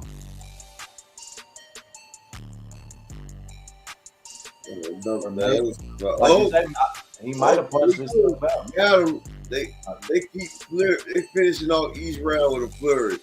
I'm gonna tell you one thing about Kalnaki. He's always in a shout out to Tracy Morgan. Kalnaki is always in something like the fight of the year. Like he always hit the same way. It's the activity, man. That activity is crazy. When you talk about from somebody at that heavyweight class that throw 1,300 punches in a fight, that's tough. And a 10-round fight at that, talking about close to almost 105, 107, between 105 and 7 punches a round. Yes, sir. And a 3-minute span. Output. Do you know what kind of shape that you have to be in to throw 100 punches around? That's crazy. Heavyweights? That's crazy. And you coming in there at 251 after you done shedded 20 plus pounds. Sean Porter and Bud Crawford don't even throw that many shots. Fact. Okay, Helene. Hey, Demirian is coming back out with the jab. Kagnatsky look like he got a new bounce to his step. But that same left eye, the one that always giving problems, look like it's starting to mess up again. I see Raekwon in the build. Yeah, they have a few to go stuff in here. The Wu-Tang. Well, yo. Yeah, it's gonna be tough for Kalnaki, man. Oh, Kagnatsky with a straight. Ain't looking too good. It looked like Demirs and them really timed him when it comes to them in close range. Oh, he hooking with the left hook. He's coming through. Yeah. Oh, Kagnatsky jumps with a leaping left. Demirs just walks through it. And Kagnatsky finds himself back into the corner. Yeah, Kalnaki got bad feet. I told y'all his feet transition is horrible. So even when he hits you on the button, he ain't gonna hurt you because he'll never get his hips behind this punch.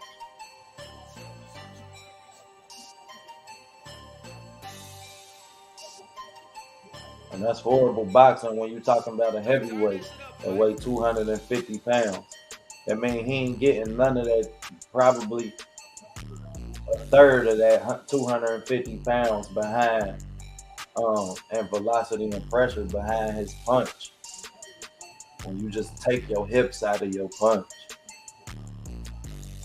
Just horrible boxing mechanics. But because he big with a jab, he'll remain relevant. Larry Holmes.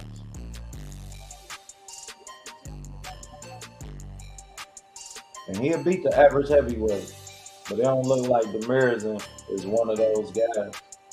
Demirs really starting to put his punches together and close the distance with ease. Look at how easy and how much resistance Demirs deal with when he come in to land his punches and closing the distance. He ain't even throwing the jab. That's a distance take jab.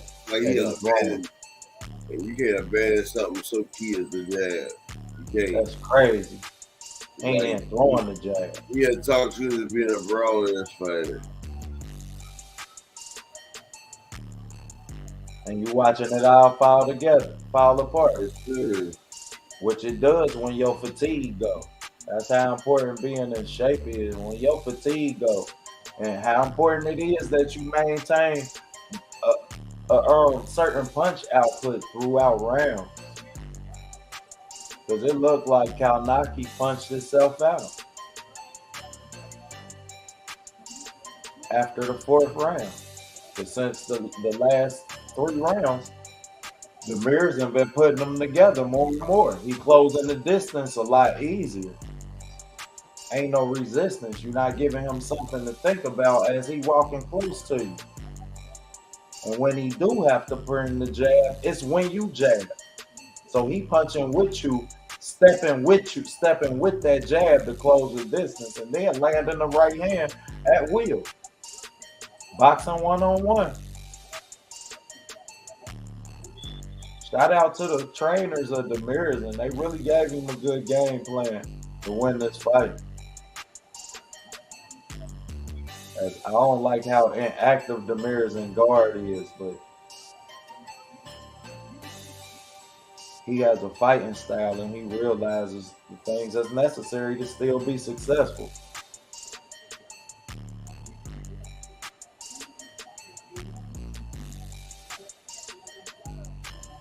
Now you never know how these judges judge in this fight.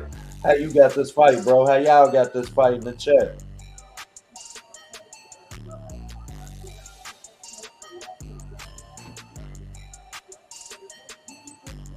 Yeah, bro, punched himself out. I agree with you, JB. You can see it all in his demeanor. Look at him, stand in the corner. He breathing hard and everything. Like,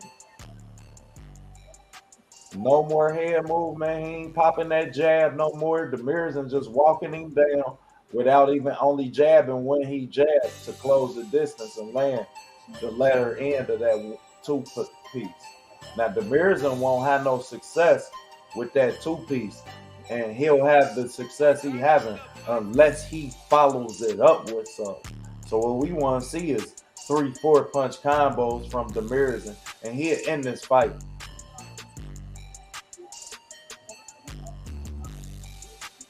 But you ain't gonna do it with 2 punches. You might win on the cards, but it ain't gonna be enough to win the fight. The stop him, should I say.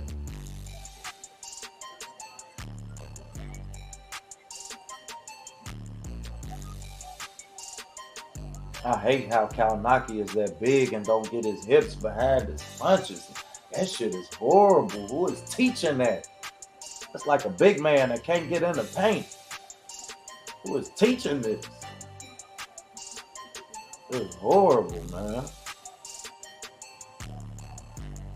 And then fighters with a high guard, man, that's not active off the counter punch. When you have a high guard, man, that's because you got timing, and you can time him within the 2 punches that you know he gonna throw.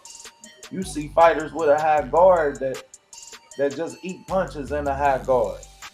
Who does that, man?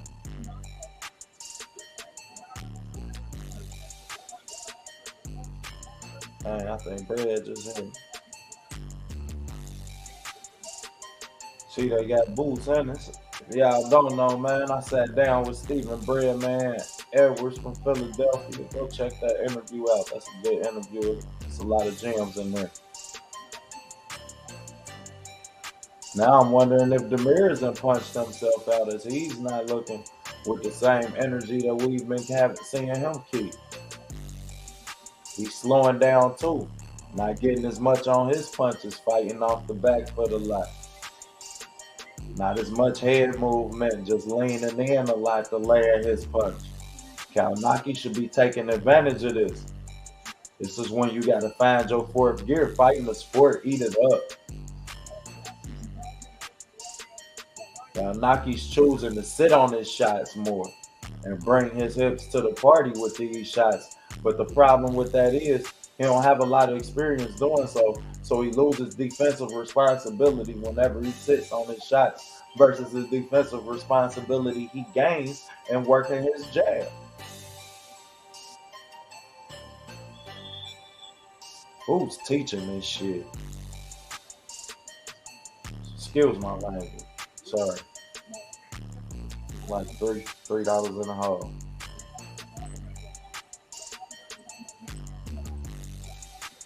That's just horrible boxing to me, man. I'm sorry, but that's just horrible boxing. I never tell my fighter that. Sit on your punches and take more punches. That's a Mexican style type of boxing. Sit on your punches and take more punches, and not keep your defensive responsibility, land punches and don't get hit. Just not smart boxing, man. Get the OTB boxing class. There's a link in the chat for y'all. Bro, who you got winning this fight, man? Who y'all got winning this fight? I think Benavidez is up a round or 2. I got to see what round it is. I think we're going into the 9th. Yeah, I got Benavidez up 1 round. But Kalinaki can still close out tough and draw this fight out.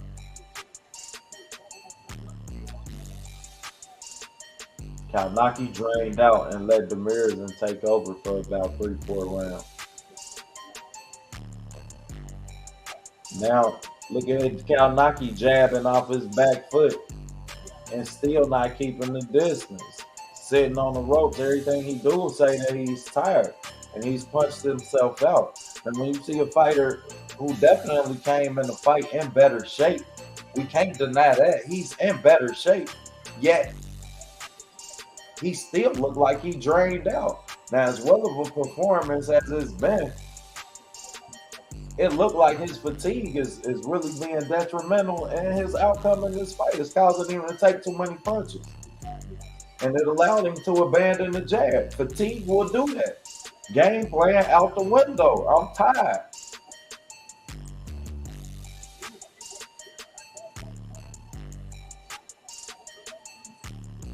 I ain't tired. I'm tired.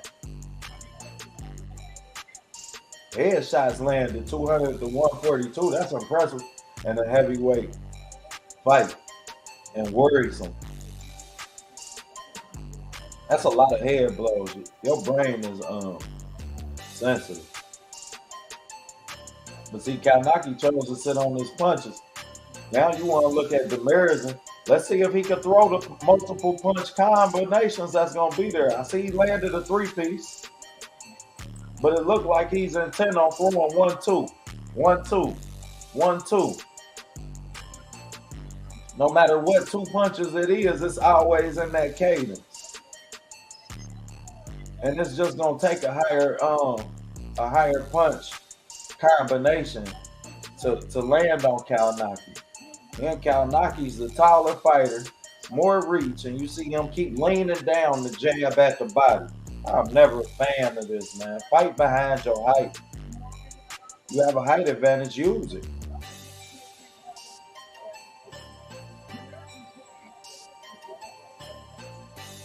Kalnaki just taking too many punches for my liking.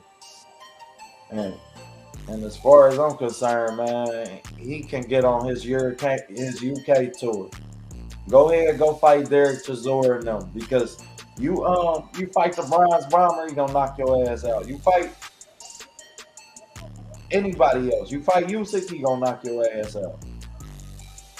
Get on your UK tour. Start off with Anthony Joshua. I think that's the next time we'll see Adam Kalnaki. He gonna be fighting Anthony Joshua. Okay, he go for the 7th fight round right here, people. So Anthony Joshua.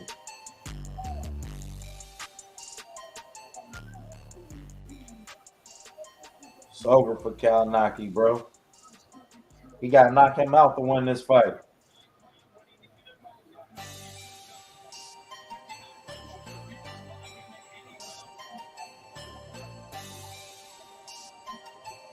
He just took too many punches for my likeliness, man. That's bad. People's choice, yeah. And he tired out. Himself out. Yep, he punched himself out, bro. Yes, he sir. punched himself out about the 4th round. You can see it. Hey, Pool Counter, come on back to the backstage, brother. That's when Benavidez start. Come on, Pool. That's when Benavidez start cutting up on it. My other co-host, Pool Counter. Shout out to the homie Pool Counter Boxing. Y'all don't know, man. I'm pretty sure everybody already subscribers, but for those of y'all who might be tuning in, go on here, get over to Pool Counter Boxing, man. That's some good boxing content over there. That's the homie, man.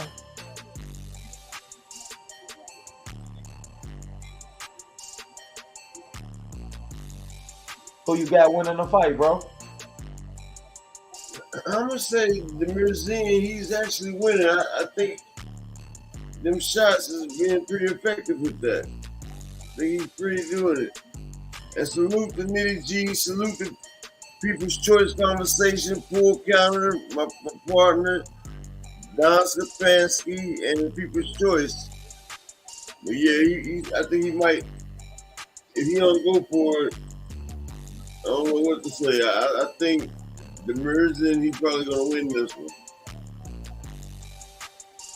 Yeah, I got it the same way. Benavidez winning easy. Big Clinton kind of punched himself out. Looked like his fatigue just allowed him to take too many punches, and him abandoning that jab. As his fatigue when it looked like his game plan went with it. And short of a knockout, it's going to be tough for him to win this fight. Well, okay, Don, listen to us. Well, okay. I think that Mirza, he ain't got the name that Kalnaki got. And there he go with his famous cut on his left side of his face. But I don't think he got the name. First shit with Gary Antoine, boy, they'll tear the Barclays Center up. They goddamn it cheat a Benavidez out of this fight.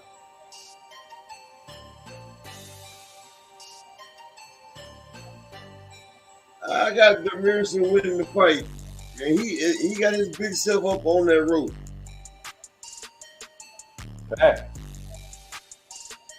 The Polish fans know Kagnowski didn't do enough. Fact. Everybody in the stadium know and everybody watching know Kagnowski he drained out for them 3-4 rounds. And right now it looked like Demirson drained out later on these last 2 rounds for real, but Kagnowski couldn't take advantage of it. And when you abandon your jab for 2, 3, 4 that man got blood all in the mouth, boy. Good gracious. I told you, Kagnowski bleed every time he fight. He like Sergey Derevyanchenko. I ain't even watched the preliminary fights, but if anybody did, if y'all, I bet you Sergey Derevyanchenko. Sergey was busted open. I told you, bro. Kagnowski, he busted at the eye, he busted in his mouth, he busted in the nose. Demirson is throwing them sharp shots now. Yeah, Demirson ended up putting his punches I hope they don't call it a draw people's choice, because Demirson, he did enough to get that win. Damn, he did enough to get the win. And he deserved that win.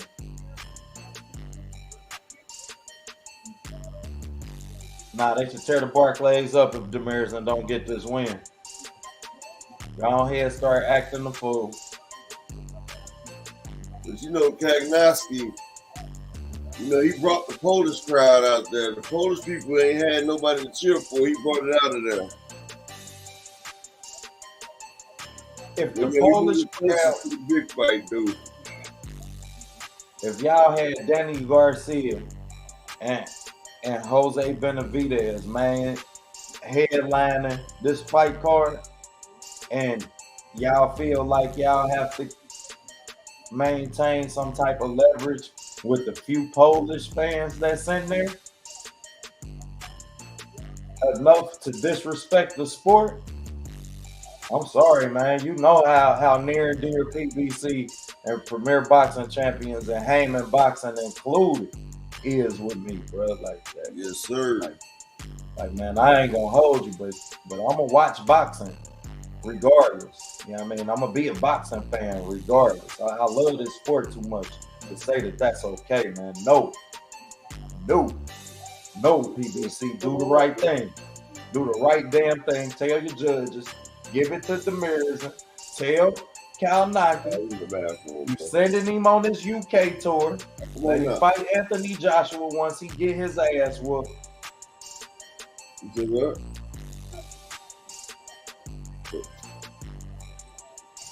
I don't see you. You said what? Over 83 punch difference and body shots landed. You say redo the link. What you say? Redo the link. All right. I'm about to do it now. That's what I'm talking about. Y'all see what type of work what they doing, man. Smash the light for the homie upper echelon and his co-host. I'm trying to Advantageous Adversaries. Yeah, go ahead, bro. I heard you. Go ahead, I got you.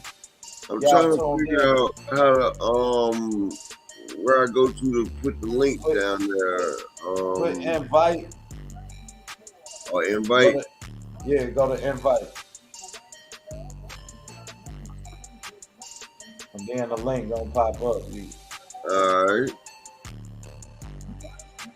But yeah, I'm sorry about that. Y'all tuned in to Advantageous Adversaries. This is the first event that we have, and we call it the Jose Benavidez Jr., Danny Garcia. We going into the main event as we speak. There you go, pool counter. I got you right there, bro. And then we got the homie pool counter about to come up and bring y'all some of this good boxing for the night, man. I hope y'all definitely enjoy some of the gems we dropped on y'all, because it was showing enough some gems dropped tonight.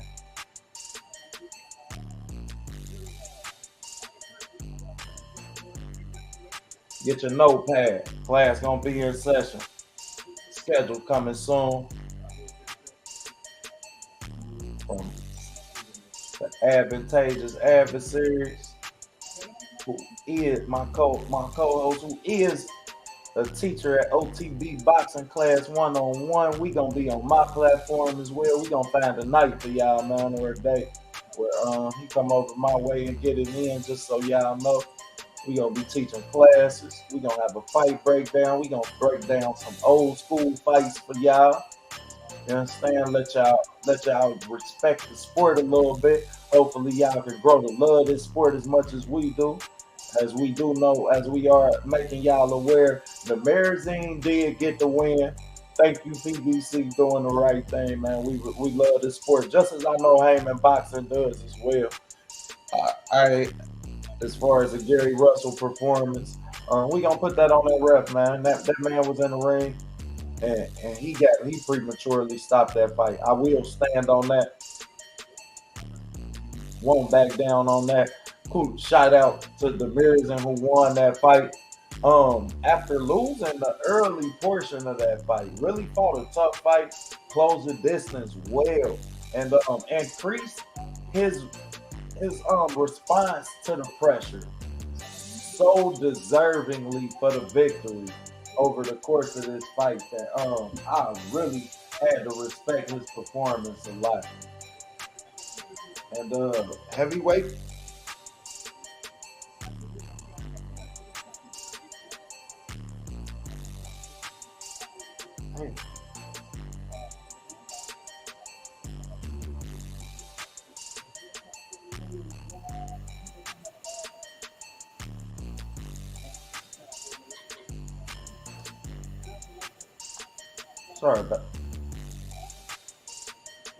sorry about that. My mic went out.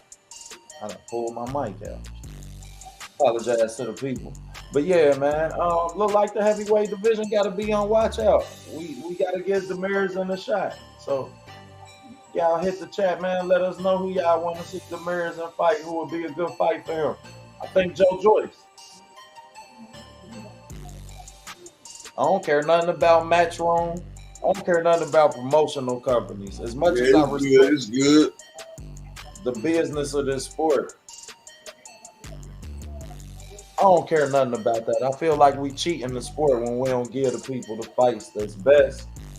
So whatever got to be done, make it happen. But let us know who y'all feel like y'all will be a good fight for the Marizine at the category. Yep.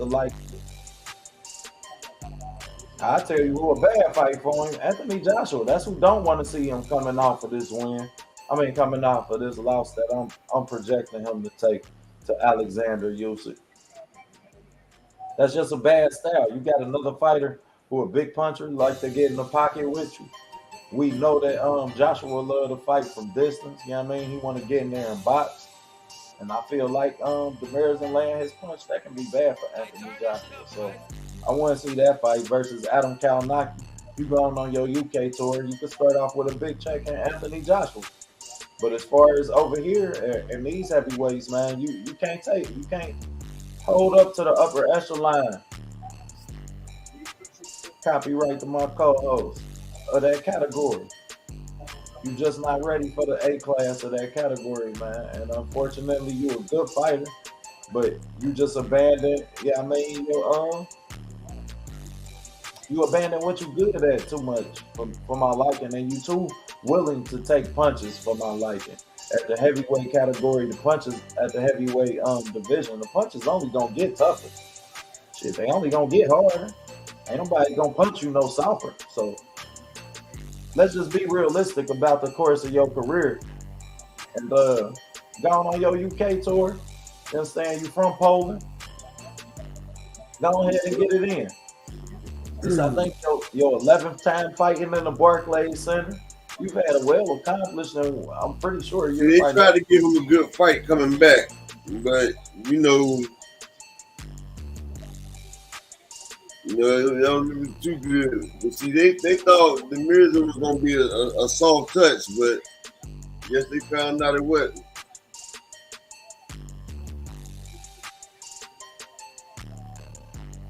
Yeah, man. Demirzin came in there and he came ready to fight. Shout out to Demirzin because he stuck with his game plan. Even when it didn't look good early, he still stuck with his game plan. He made the adjustment, you understand, about the fifth, sixth round.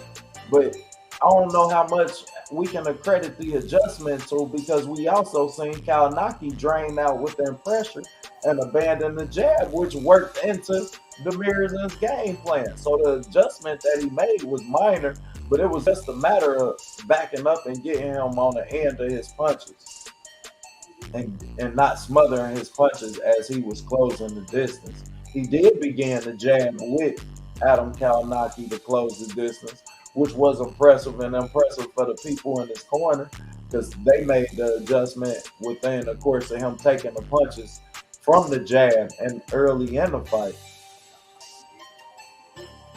But I don't know how much of credit I can give it, given Kalinaki drained out and really decreased his pressure, which kind of played into his hand.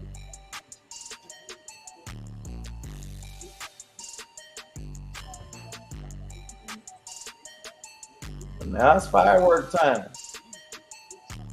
Main event. Shout out to Premier Boxing Champions.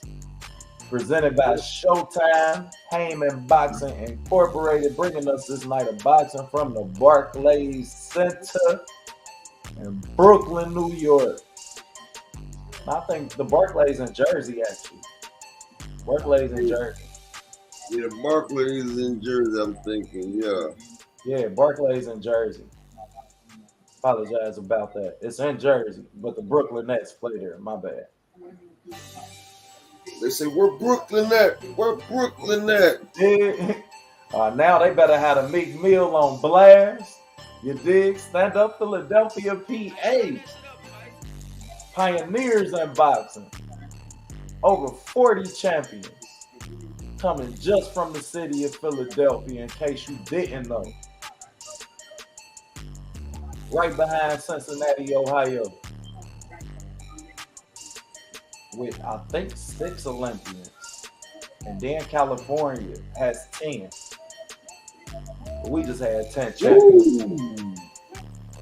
Just out of one gym. See, Danny Garcia, where people, his power didn't really carry up to the 147 division.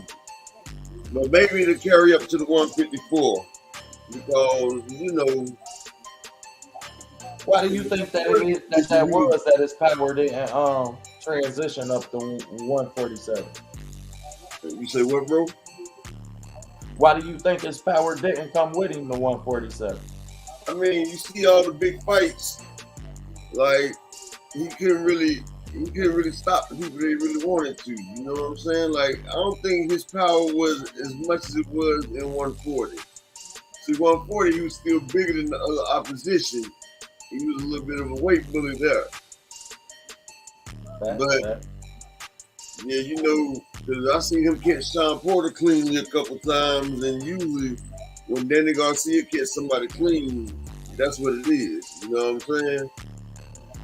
But, hey. Would you accredit it to the type of fighters that he fought at 147, given he fought a lot of pressure fighters and Sean Porter, Errol Spence, Keith Thurman outboxed him, outpressured him the early half of that fight, and then really just made him get on his horse the later end of the fight. And it seemed like him chasing Keith Thurman is what allowed people to give Keith Thurman this notion that Keith Thurman has a high boxing IQ, which I don't really agree with, but that's another subject for Advantageous Adversaries. You dig? Look forward to that. But would you accredit it to him just facing high volume punchers? Because he had problems with high volume punchers at 140 and Matisse. Yeah, he had problems with Amir Khan as well until he hit him with that no-look hit. Fast. Yeah, he caught Amir Khan with that no-hook. But, you know, that's how that be. How you feel about Angel Garcia as a trainer? See, Danny, it's going to be hard for Danny to progress with his dad as a trainer. See, sometimes your dad isn't the best See, that's what happens with a lot of people. They try to keep their dad. Like, look at Teofimo Lopez. Like, his dad wasn't the best idea for him, but you know, when people sit there, I mean, you know, family is family. You know, Right. and, you know, sometimes people don't want to let that family go. So you know, sometimes you can't achieve what you want to get done with your dad as your trainer, but you know, you can't tell some people. Some people is just, you know, they just loyal. And you know, loyalty's a lot in this game. You feel me? So a lot of people, they just loyal. Not to mention the success that they've had. I think that once you've been that successful, I mean, with one person, it's kind of hard to switch up. Just like It's hard. It's hard to switch up. Daggone, like if you got a chemistry, like look at Devin Haney and his dad. They got a heck of a chemistry, right? You don't want to daggone switch that up. right, but shout out to Bill Haney because Bill was smart enough to let Floyd Senior and them do their thing with him. You feel me? Like he was smart enough to let Mickey Bay train Dev. Like Dev done had a lot of, good trainers. Zab Judah Pops, helped train Dev. Like so he done had a lot of different, like shit. Bill was smart enough to be like shit. Okay, I can't do that. Like I can't run the ball, catch the ball, Yep. and hike the ball to myself. Yeah, you can't do it all to yourself, bro. You can't do it all. You know, some people will try it though. They will try. You know, they will try to do it though.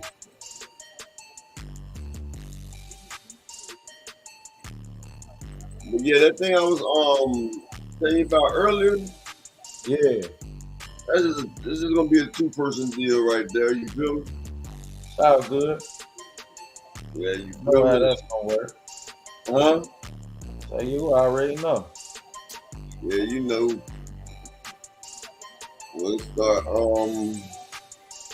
doing this up and everything, but it's all good. All right, people, we about to come to the fight now. But coming into the main event, Jose Benavidez Jr. facing off against none other than Swift Danny Garcia. Main event showtime.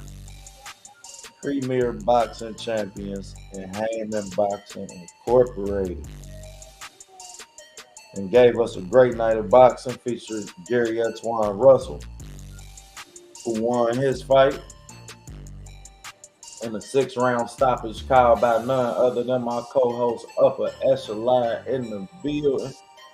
Everybody hit that like button one time. It's free, it don't cost nothing.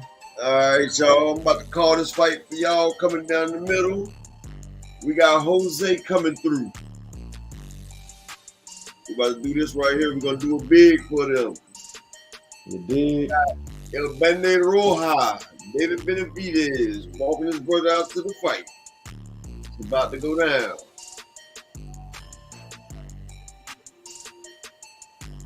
Super welterweight division. Hey, how you cut this music off, bro? Pride of Phoenix. You said how you cut the music off? Oh, you want the music to keep going or what? Nah, you can roll it if you want. It's up to you, bro. It don't bother me. Oh, but if you want it off, you could cut it. I wanted to cut it down something. You feel me?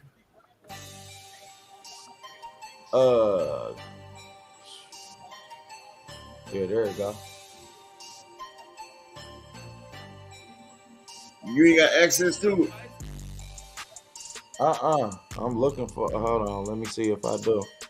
No. That's the only thing about that StreamYard, boy. Yeah, you got to do it, bro. All right, where I go to it at? And it's probably gonna be in your setting. See, I went to the settings already, and it says audio, but on the audio, it's got speakers, the Retech Auto. It's like for my, it's for my whatchamacallit. Damn, I can't even see it. Hold on.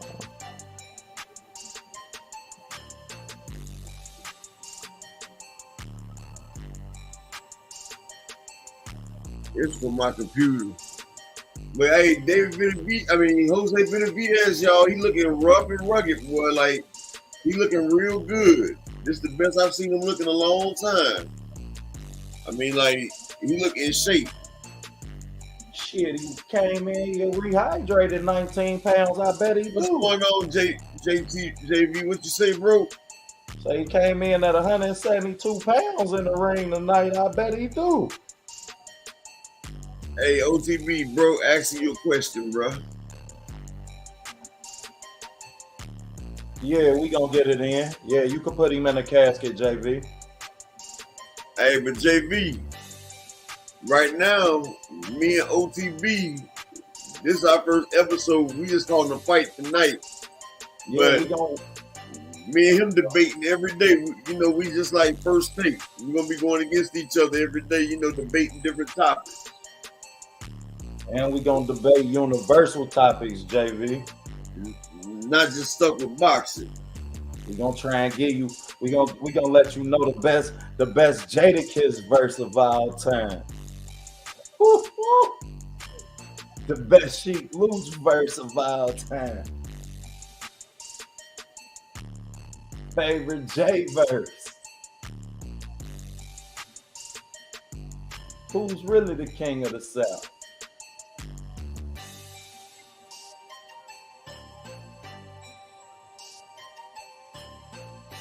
Just a few.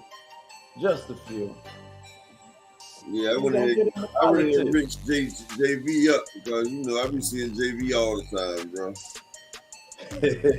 Say JV the homie. Yeah, JV, I be seeing him all the time. Here we go. We about to get lit now, people. Here we go. We got Danny Garcia. Danny Garcia looking real good right now. He coming off that Earl loss. Like I told you that when I sat there and said iron sharpens iron, that he just been in the fire with the iron with Earl the Two Spence. So, he done learned some things. And, he been using Earl's name. And he said he wants another fight at Earl. So, he's going to come out there and show. And he's going to show why he needs that check. Right. Earl, Earl watching this.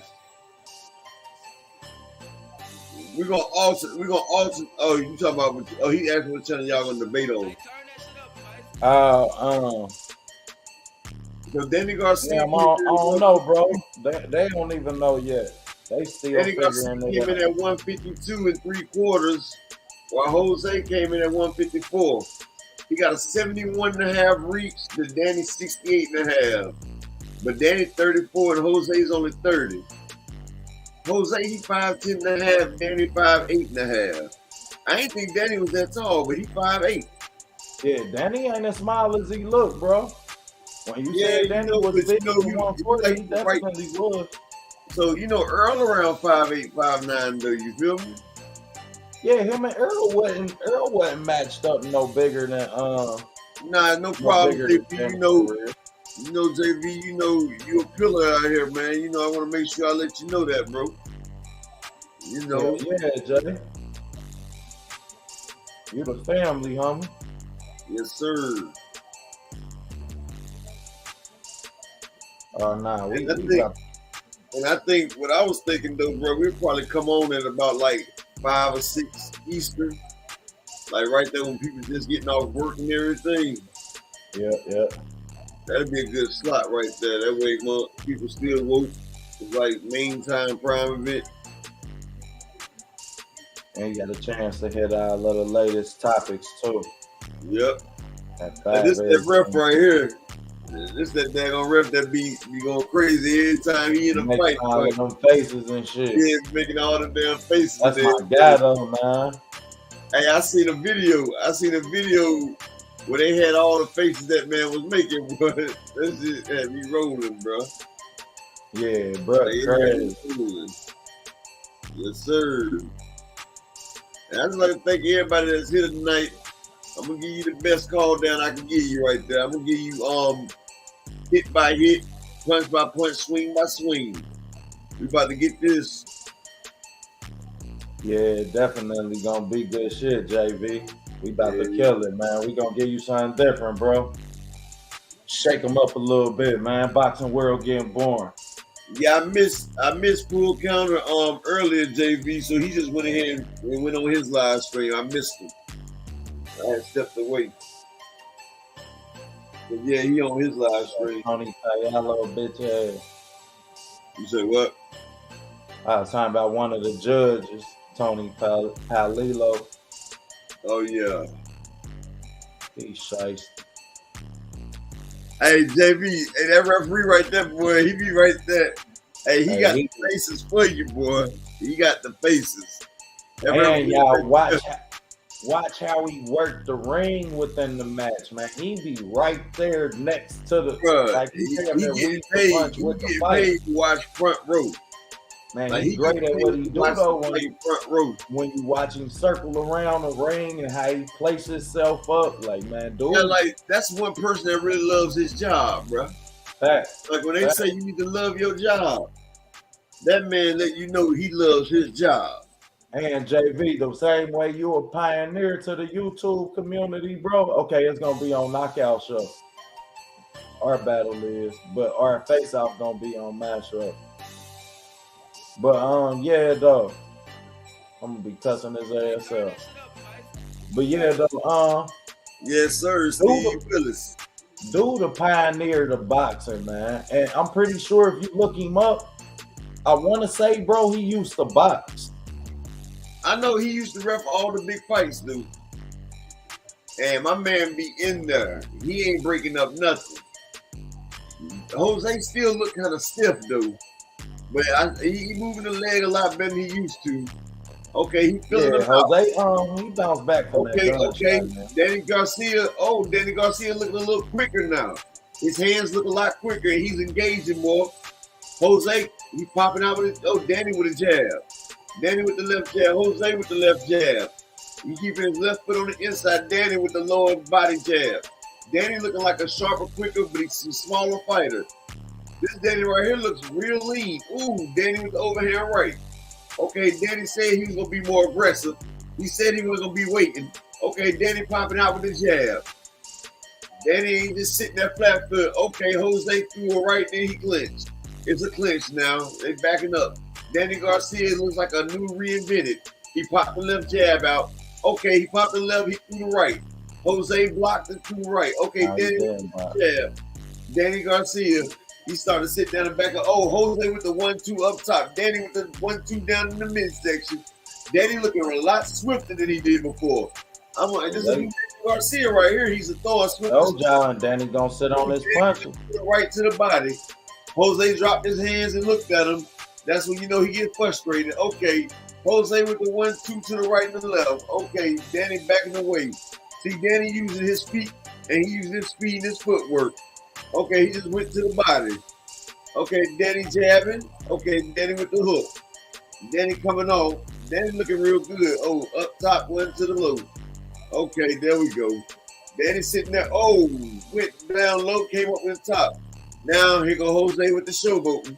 Jose holding his hands out to the side, saying, "Come on, that don't hurt." That's what he always say. They start showboating like that. And if Jose start doing it like that, it's gonna be a long fight for him because Danny gonna get him up out of here. Danny not about to play games with you. Okay. Look at Steve Willis. Steve Willis. Oh, Jose with the left jab. Jose with that very high guard. That's a real tight high guard. Look at the way Steve Willis watching that fight though. Steve Willis like, yeah, I'm right here. Danny up top, down low. There you go. And you gotta be patient tonight, y'all. Yes, sir. Jose Benavidez with a 4-piece combo. Up top, up low. And popping him. And he's sticking his tongue out at Danny like he's Michael Jordan now. He's popping him. Okay. Danny Garcia looked better than he used to look. He's a swifter. Now he got the name Swift Danny Garcia because he's looking swift. Oh, 2-piece to the body, left right combo to the body. Danny's invested in that body well right now. Jose Benavidez acting like the shots don't hurt. Okay, Danny. Notice how Danny getting his feet behind this punch. Danny Garcia trying to take his head off with the right hook. He just grazed him. Jose Benavidez throwing. Oh, Danny is throwing bombs. Ooh, a brilliant first round right there. That was a brilliant first round. 154, y'all. That's a brilliant first rounder.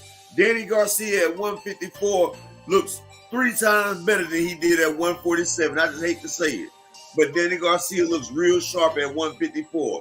I think we can see the reinvention of Danny Garcia now that he's at 154.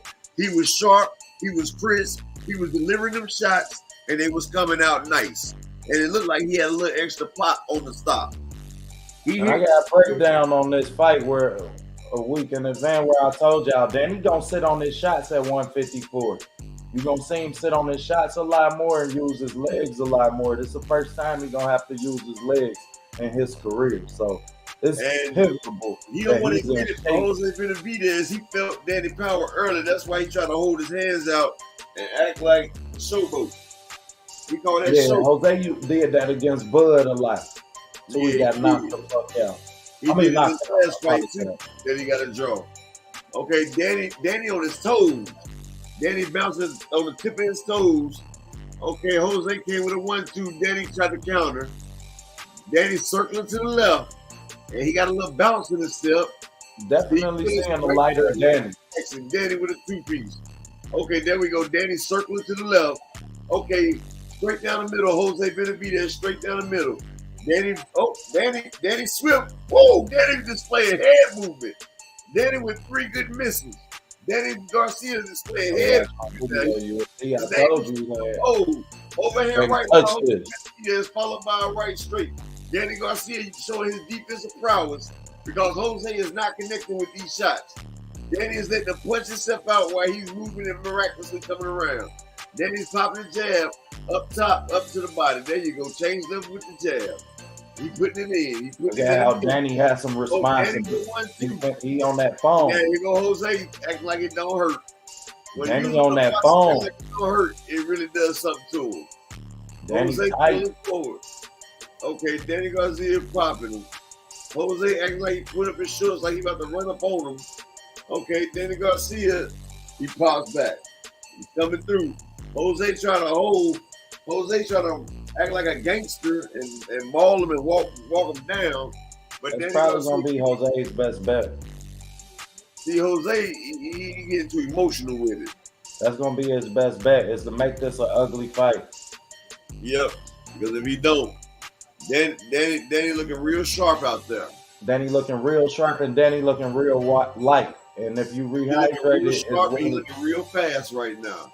Fast. Yes, sir. Danny Garcia with the 2-piece. And he's mentally in this fight, as you can see which way Danny's rotating until he can control the line. Nice body shot. That right to the body. I don't care what Jose Benavidez said. He felt that one. Danny Garcia is popping and rotating to the left as he hit. Jose frustrated. All he has to do is off the ring. Danny ducked under that one.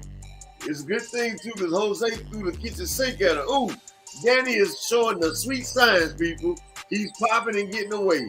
Jose getting frustrated, shooting that jab out like a missile. Put the meal on for Danny. He putting on the show. Danny got the rhythm right now. He feel he's shaking on that man because you can see the rhythm in Danny bones right now. Danny is doing Philadelphia, man. Y'all should be proud of Danny tonight. But Danny looking good right now. Danny sitting there rocking back and forth. Ooh! Did you see he hit him with a jab to the body? Did he hit him with a 3-piece combo to the body? Hey. Yes, sir. Danny is pop shocking. Oh! He's doubling up early. Yes, sir. Danny Garcia gave him 2 rounds so far. Danny Garcia is handling his business right now. Ooh, look at Danny. Danny Garcia is looking like something at the 154 division. And Danny Garcia is controlling the line. He's holding it down right now. Masterfully. He is putting on the tack up. Now, see, this is the Danny Garcia we was hoping to see at 154 right here. Well, what happened? I think that what happened is a lot of times when your success go, your drive and your fundamentals go with it. And now we seeing a real fundamentally sound Danny. Look at how tight Danny is. He been on the phone the whole fight. Danny ain't dropped his hands all fight. Plus, Danny know he can't get caught slipping. And that's something that you're not used to seeing. Danny usually sell out a lot and drop his hands a lot. Coming out for the third round. But Danny looking good right now. He's composed. Real light on his feet. Good head movement. Danny got this 3-piece combo. He hits to the body, and he comes up top. And then he come upstairs. That Jose Benavidez is not caught on to it yet. Nah, but he will. And that's a bait trick that Jose Benavidez do. Jose Benavidez is a real smart boxer. You go back and watch that Terrence Crawford fight. He had Terrence thinking a lot that fight because he baits you into shit. I mean, bait you into stuff. By dropping his hands, by leaning all out on that with that high guard, staying real tight, making you think that he ain't about to counter you on your way out.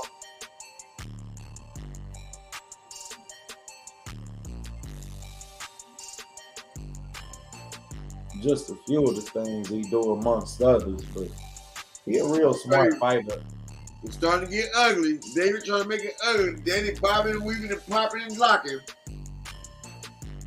And Danny light on his feet, y'all. I don't think I ever seen Danny this light on his feet.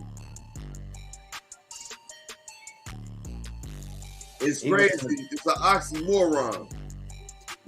Danny's lighter on his feet at a heavier weight.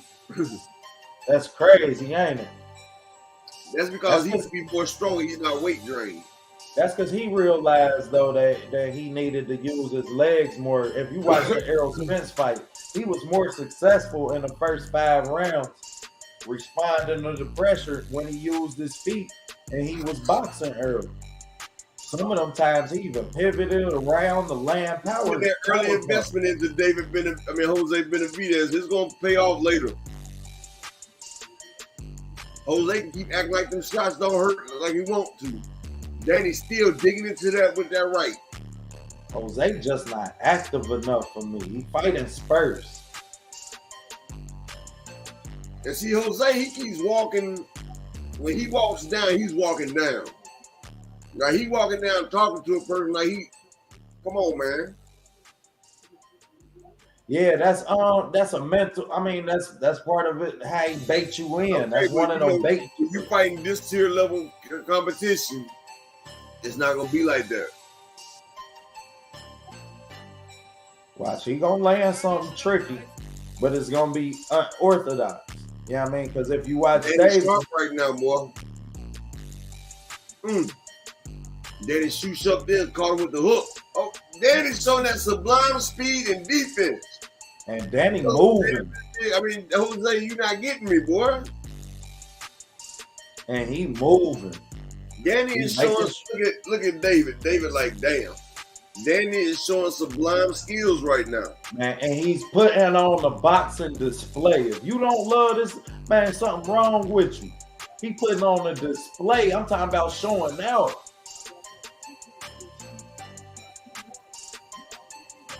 Which y'all got to go watch the video breakdown I got of this fight. I definitely told you Danny was going to use his legs a lot more at 154, and he was going to sit on his shots a lot more. Look at that. Working it. Them body shots are going to come back. See, get it. And like I said, that was going to be the difference in Danny's success in landing the big punches later on in the fight was his investment to the body. That body will break a person down.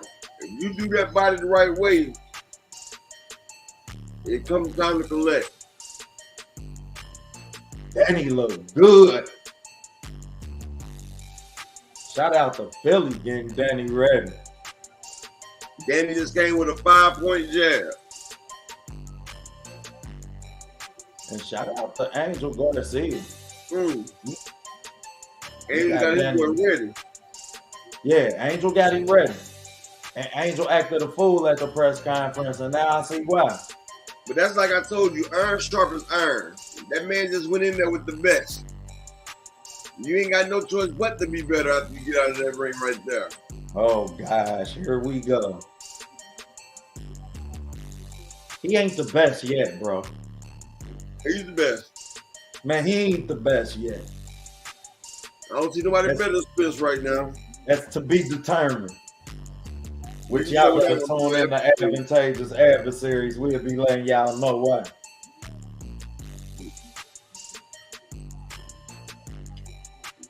You know, that's one thing about me and OTB. We steady go at it about Spence and Crawford. Yeah, we gonna argue back. That's an everyday argument right there. It's an everyday adversary, advantageous adversarious argument. Yes, sir.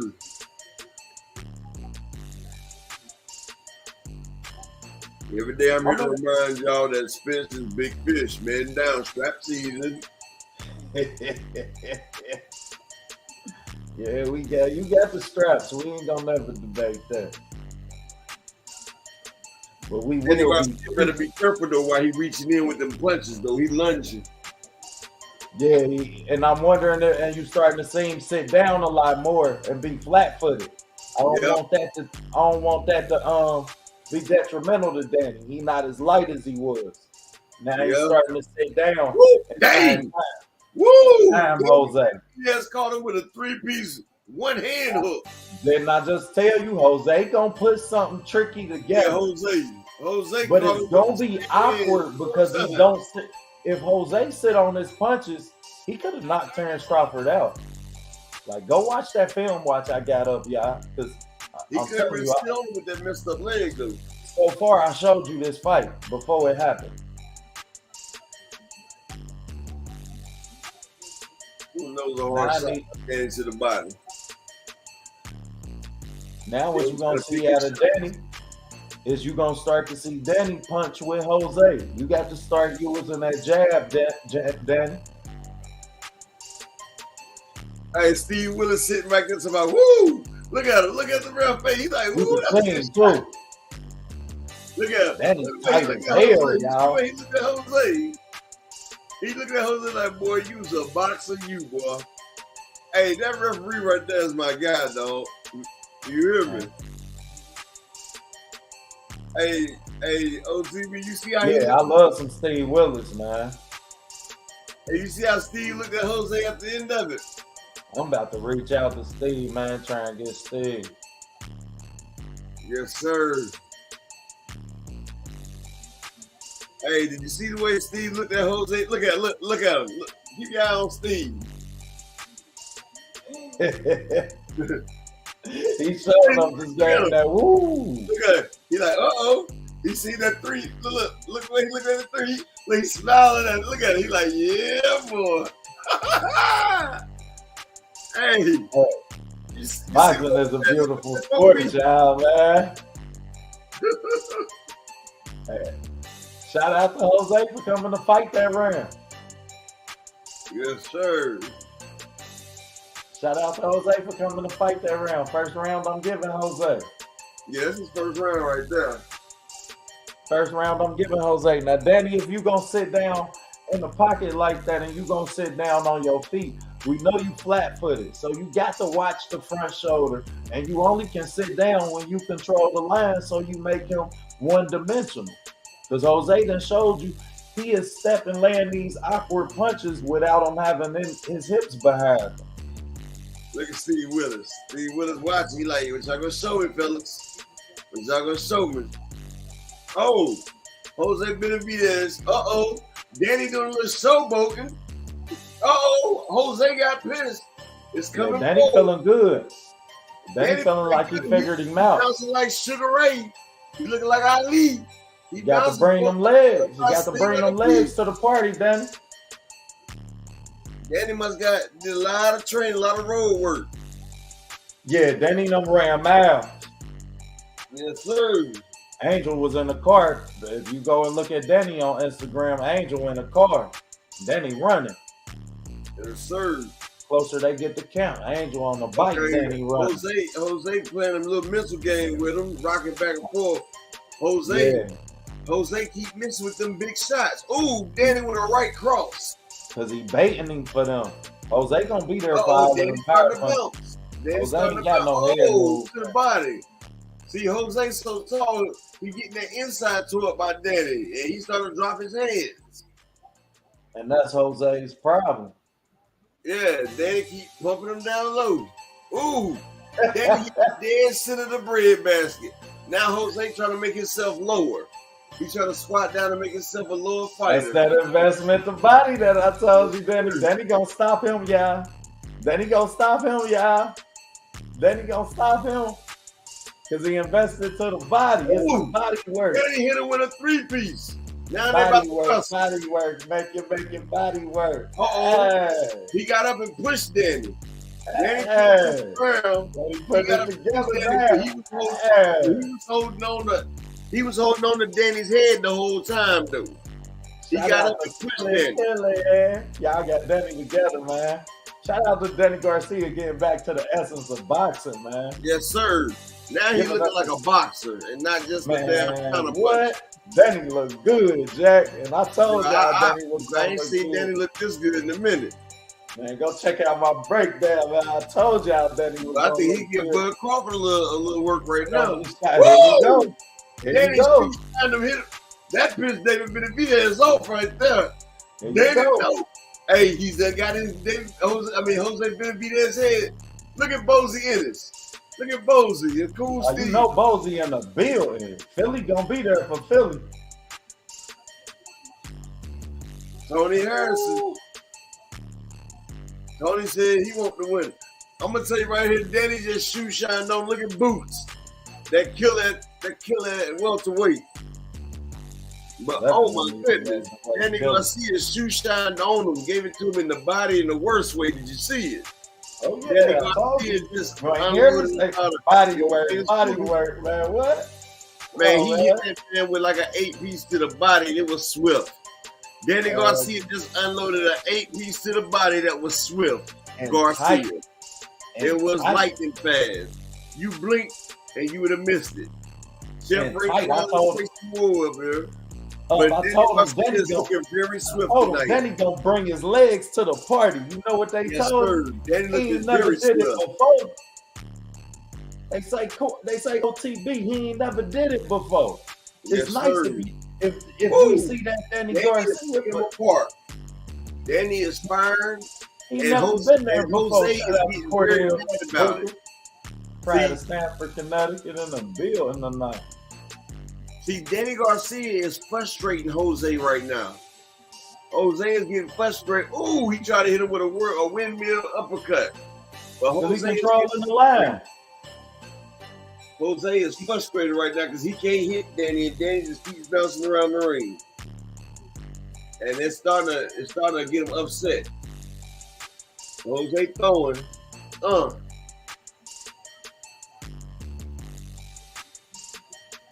And that's it, man. Ooh, Danny coming straight down the pipe. That's what I'm talking about. Danny coming straight down the pipe. Up top, down low. A tactical display of how you control the line and how important it is. When you keep your head outside that front shoulder, man, everything gonna come together. Jose's hurting the body.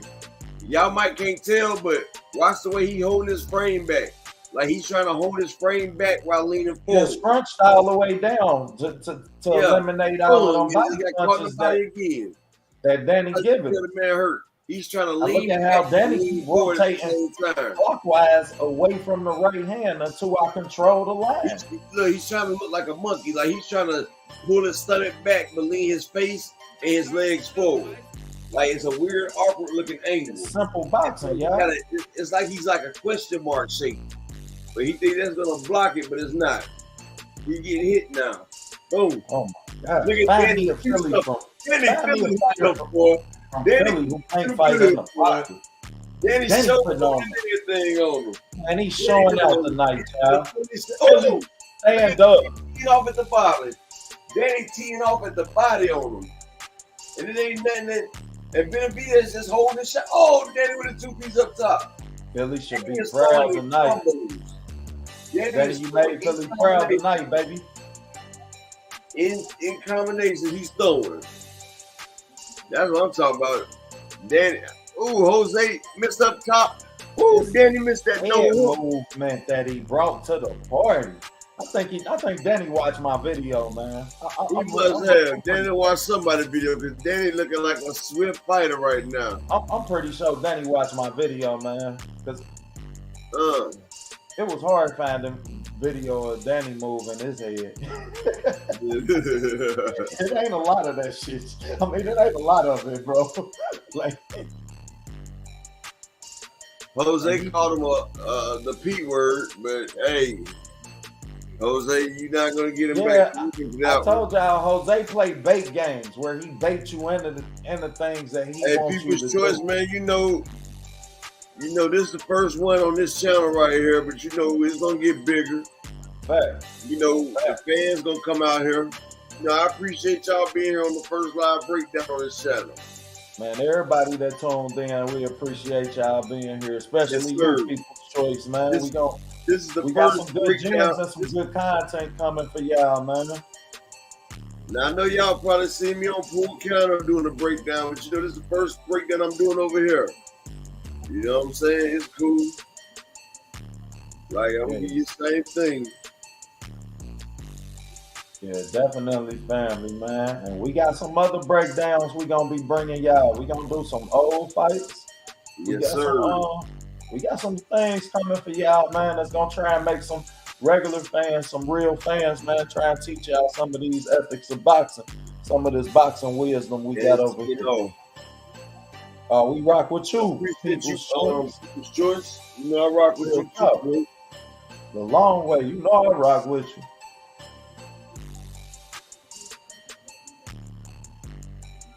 Hey, it's funny that I say that Tony Harrison and Danny Garcia was a big fight for Danny Net. And they got Tony Harrison all on the mic. PBC, man.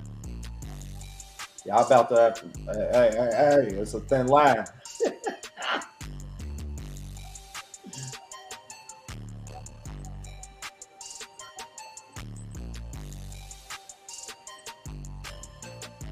Why does things say JV was hidden? What the hell? They about to push that fight. Philly and Detroit, they about to push that. They gonna show up and show out. Especially after Danny having the performance he having.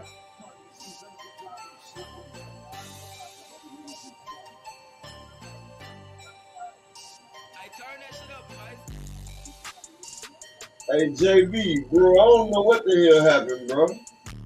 What happened to what, bro? Nah, like, my phone was face down and it had hidden JB. Oh, I was wondering what happened to bro. Yeah, I was like, damn, where the hell JB go? And yeah, Jay, man, my bad, dog. You good people, bro. Yeah, I was looking and it said JB's, it said Upper Echelon deleted his message. I'm like, deleted what?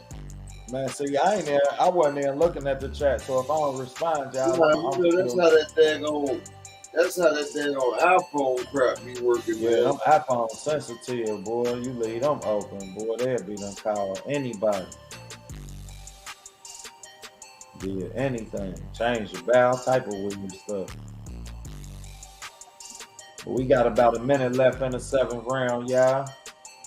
Jose starting to increase his pressure and get a little frustrated.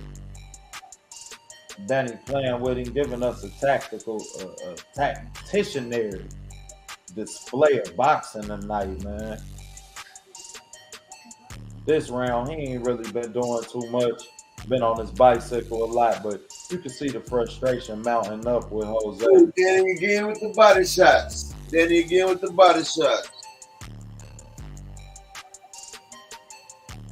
Yeah, I like People's Choice. I went ahead and gave People's Choice a wrench. Yeah, gotta have wrench stuff.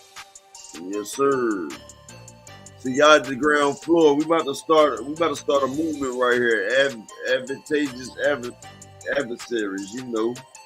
Yeah, it's gonna be real tough, man. On all levels. Tell them about it, up. Oh yeah. We're gonna start pushing it real tough. You know. Just a lot of stuff becomes clear. Like I like when stuff. Woo, we popped them right there in the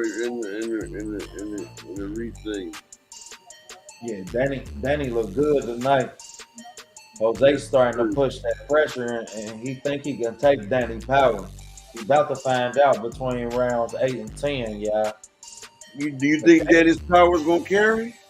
Danny got to throw multiple punch combos. I don't think it's a matter of the power carrying. We've seen him invest in throwing multiple punch combinations so far. He can't abandon it, and he got to believe in himself that he in shape and ready to fight this high volume fight, which we've seen. He can go 4 rounds like this? And he's never done it. He proven something to himself at this point. And I think that it pay off if he continues. It pay off 9, 10, maybe in the latter end of 10. But I do believe it pay off. Jose not gonna press. Jose not gonna keep him thinking I like about this pace of Danny. I like how he doing it, but I'm just wondering, will he be able to continue to fight at that pace? Will he be able to continue to fight as a boxer? Woo! That defense is impeccable. And he on point. Danny got some impeccable defense. His eyes, look how his eyes is focused on Jose. Look at how he controlling the line. That's because he eliminating that front foot. Yes, sir. He's moving and shifting. He making sure that he don't get hit. That man, he eliminating the whole front foot and jack. And whole he front there. shoulder of Jose Benavidez. Jose's body is getting blasted. Call it body by Jake. Because he's getting it. Oh, yes.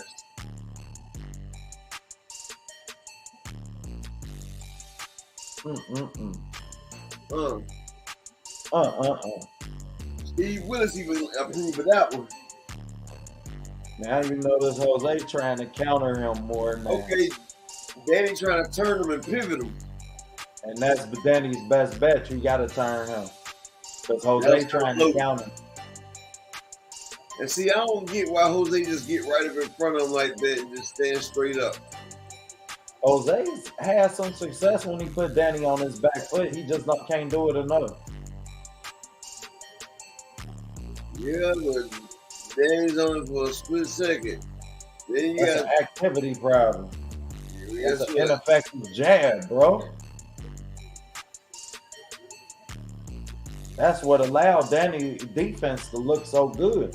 That's the difference between, I don't believe as much of a difference other than Danny being lighter and sitting on his punches a lot more. But you're able to do that because Jose don't have no damn jab. So versus Errol Spence fight, Errol jab keep that stick in your face. Okay, boom. You ain't doing all of that. But Danny looks marvelous. And shout out to Philadelphia, man. Y'all got Danny together. And yes, Danny showing us really a new and improved Danny as he's showing us some things that he has put in the toolbox. He went back to the Home Depot, got the tools he needed. But most importantly, he's in shape. He on his feet still. He's still light. He's still able to move and manipulate the line. And he popped that jab out there just enough versus his jab being invisible in a lot of fights at the welterweight. Might make an interesting fight with y'all, though. I told y'all. They said I was crazy, because we know Charlo like to stay on the line. And Danny stay light, sit on these shots. Charlo gonna be there to get hit, but it's can you take what Charlo gonna hit you with? Because I done seen Jose land some shots in here that you can't give Charlo. You give Mel some of these shots, he'll bed you. Mel got power in both hands. And great feet. So all of this, how you controlling the line right now, you gotta hope that you catch Mel when he inactive. And that's what you worry about in that fight. But that's what makes that a good fight. Jose ain't going nowhere. He's telling Danny, if you gonna beat me, you gonna beat me. He is standing right in front of him. Right. And Danny's like, I'm not about to mix it up with you like that. I'm gonna fight my fight. And Jose's trying to get Danny to fight his fight, but Danny's staying smart. That's one thing I can say. Danny's staying smart this time. Man, are they serious? So, Charles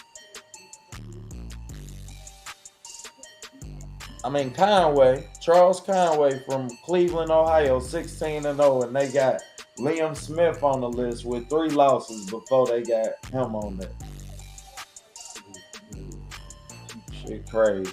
Okay, boom. He's coming through. He signed with Pro Bellum and he ain't on PBC no more. Who you talking about? Conway from Cleveland. He's 16-0. Ooh, Danny laid some. Jose laid some letter that time. Jose starting to get off a little bit. He's trying to walk Danny down. Danny with that impeccable defense is bobbing and weaving.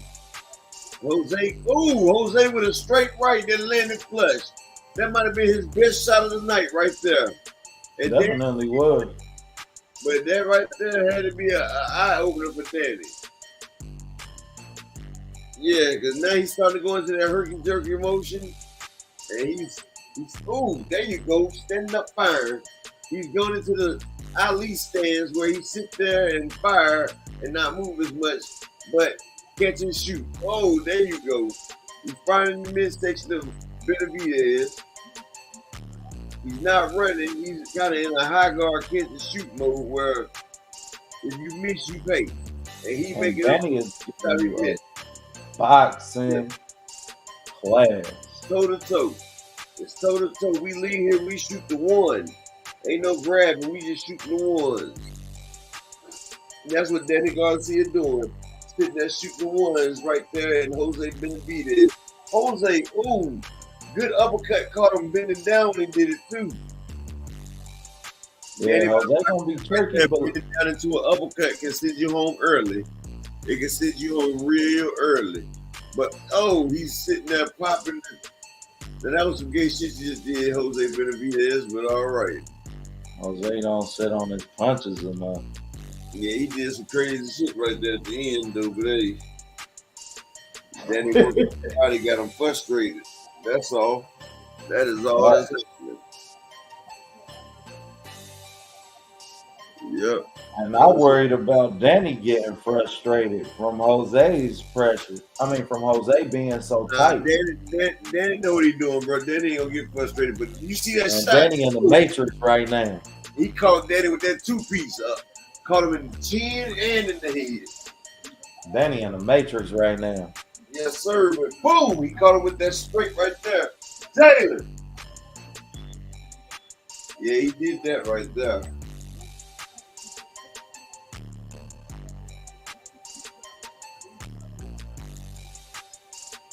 Yes, sir. He did his thing on that one. Yeah, he damn sure caught him with that up. That was a slick little up. Look at the throat, did he?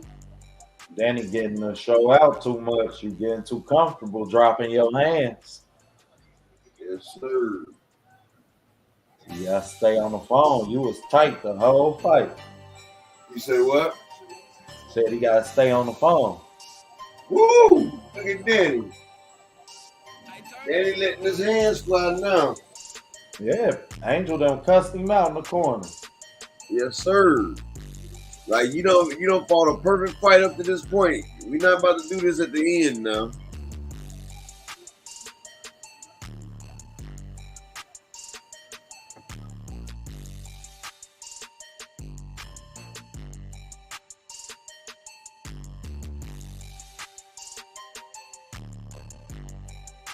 Shout out to Angel Garcia, man. He got Danny looking good. And I was ready to roast. I was ready to roast Angel. Angel Garcia looking good as a coach now. Hey. He got his son trained. That man watching Benavidez. Benavidez probably won one round in the like. Yeah, they got Danny Washington, but I got Benavidez with one round. I got him with one in the possible.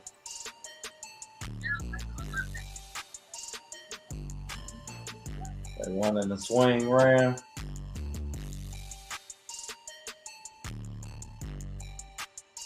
Danny is doing his thing. Watch how when he crossing over the line, he not staying in the middle of the line and on the line. He definitely picking the shoulder.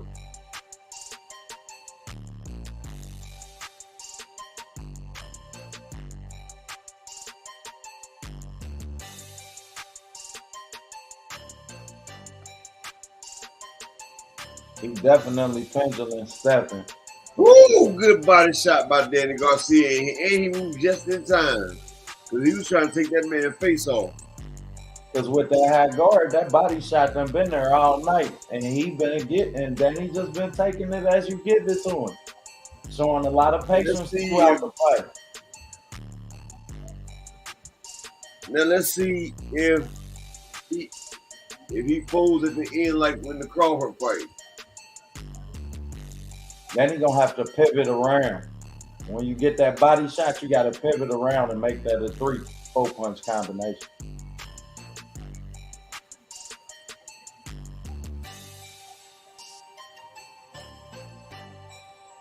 Crawford was able to punch around it. I don't think Danny arms long enough to punch around that high guard. No, but he ain't got to. All he can do is you see when he ruptures him in the body, he drops his hands. Yeah, that's why I say it's gonna have to be a 3 or 4 punch combination. Cause Jose tight. I ain't gonna hold it. Jose got a tight high guard. You get somebody that tall like that with that tight high guard. Got him straight right. Ain't nothing there but the. But he caught Danny right back to them. Yeah, you could tell Jose trying to counter Danny. Jose trying to get him up out of there. Yeah, he trying to counter Danny though. He feel like he got the power to take him out with one shot. And he don't. Danny's so tight right now and so light. It's hard. You're not gonna get that shot. And he controlling the line. Danny putting on a show. This is the championship rounds. Danny is putting on one of his best fights since I think the Brandon Rios fight. Really putting on a boxing clinic. I think he's doing better than the Brandon Rios fight because in that fight, Danny was doing good, but he wasn't moving around like this. Danny stretching this shit off. You know that man ain't 100% healed. I haven't chased me around. Then you go Danny with the damn duck in his sauce. Yeah. Crazy how they bite your stab. Benavidez with the uppercut. See, Jose gonna have to throw everything to the wind and Danny know it. So now Danny about to be like Keith Thurman. Okay, Danny, don't do that. Danny know he's unwashed in this whole fight, so now Danny about to sit there and dance for the final 2 rounds. It looks like it. Oh no, Danny popped him. Nah, Danny gonna pop him. Danny gonna fight. You gotta make Philly proud, Danny. Make Philly proud, Danny. He popped Benavidez. He's popping him. Yeah, see. There you go. Yes, sir. Benavidez stayed dropping them hands. Stayed dropping them hands. Trying to show he ain't hurt. He telling him stop running and fight. See, he wants a Mexican style fight, but that's not boxing. Ooh. Yeah, this boxing, this ain't fighting. Danny putting on a show. Yes, sir. Look at how he rotating where he control the line, though. Yes, sir. And as much as it looked like dancing, Jose can't cut the ring off to figure it out to land this shot. That's crazy. You know, okay, that's not even one. You know, shit. 4. 3-2. There we go. And then he brought his jab to the fight to 154. There it goes.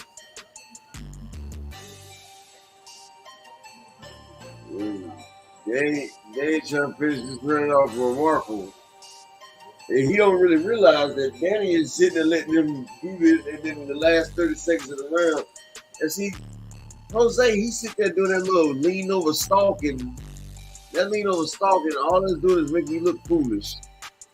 And as much credit as I gave Jose Sr. now, because he a smart boxer when he fighting, but because he gonna figure out how to land his shot, but he can't cut the ring off. And if you don't cut the ring off, you already know. Yeah, Danny getting what Danny want. And he been getting what he want the whole fight. This probably been the easy.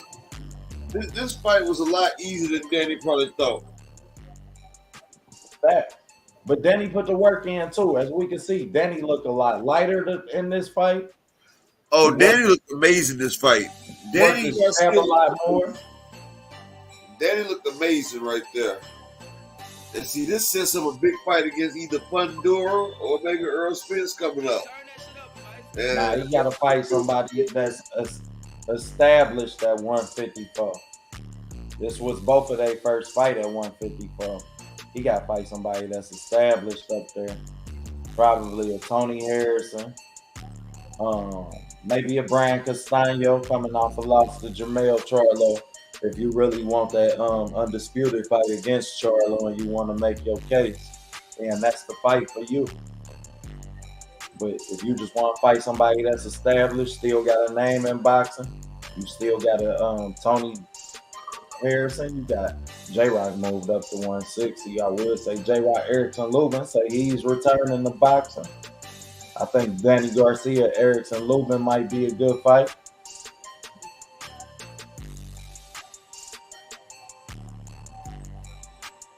But stay away from Corbin now. That's the fight I don't want to see Danny take. He might knock Danny out. He might knock Danny out.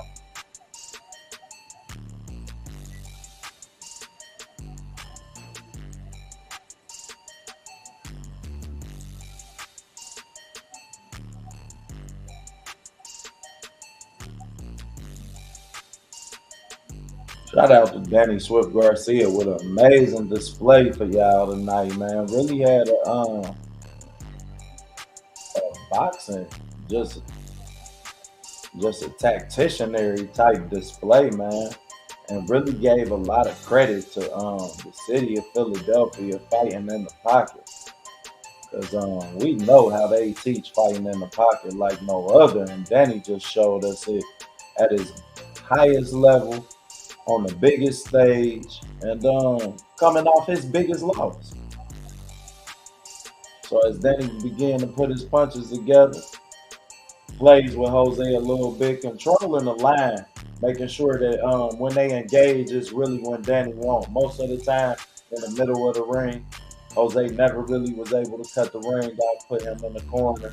And Danny realized that. Never did get caught in the slugging war, invested hard to the body as Danny continues to go to the body even in the 12th round. And just take what Jose is giving. And as he's controlling the line, rotating away from that hand, away from that power hand, putting on just a marvelous display of boxing and tying Jose while he do it, just showing out a lot, man. And I'm impressed to see that Danny Garcia is definitely back in love with the sport of boxing. Man, it's good to have a Danny Swift Garcia when he is in love with the sport of boxing.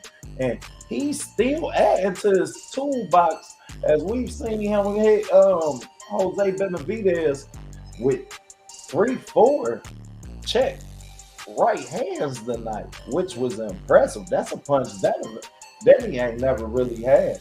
Ain't never really had a check straight right hand. That's that pull counter. Shout out to my guy Pull Counter Boxing. If y'all don't know now, you know, go subscribe to Pull Counter Boxing too. Definitely put out a lot of dope content over there, man. But But as Jose really can't cut the ring off, and Danny just does more picking his size, man. We closing out. And I gotta give more credit to Danny Swift Garcia as he get ready to hear his name called for the win. And y'all go check out that breakdown I got on this fight, man. We really seen the Danny Garcia that I expected to see. Light on his feet, came in great condition, worked his jab, really used his boxing IQ, which we don't really see a lot, and invested in the body and realized that he needed to invest in the body. So big salute to Angel Garcia for having him ready. Big salute to Danny Garcia for hitting Home Depot, putting some more tools in his toolbox. We had a great night of boxing tonight, man. Featured the likes of Gary Antoine Russell, who got a 6-round stoppage. Also featured the likes of Adam Kalnaki, who lost Amir Derzine, who came out and really fought his fight. Lost the beginning of that fight, but closed out spectacular. Landed his punches whenever he wanted. And I can't continue to give enough props to Danny Garcia, who looked amazing tonight. There go that check straight right hand, and Showtime run through the highlights right now for y'all and show us just the amazing display that Danny put on. And credit to the city of Philadelphia. Like, man, y'all just continue to impress me. Y'all fighters continue to impress me, man. And Danny Garcia just continued to impress me. What you say, big bro? Hey, man, like this, that was the main thing I was saying right there, boy. Danny Garcia landed over 120 more body shots than him, over 130 more body shots than him. So, shout out. You never seen a Danny that energized right there. Yeah, you never seen Danny that light on his feet. I definitely agree with you there. Which I kept saying he had to be light on his feet to be successful at 154. It ain't a lot of big punchers at 154, but it ain't a lot of high volume punchers either. When you exclude the likes of Pandora and Brian Castano, like if you can stay away from them two, who? They have a majority decision. Yeah, of course. He deserved it. That fight wasn't at all competitive. You never felt like Jose was in that fight or had a chance to win that fight. He was always one punch out of the fight. But on the point cards, that means that you ain't close to winning. Yes. That one dude, boy, he tripping, bro. Oh, Danny and his dad about to do their dance. You know they about to show out. You know that little bouncing dance that him and his dad gonna do.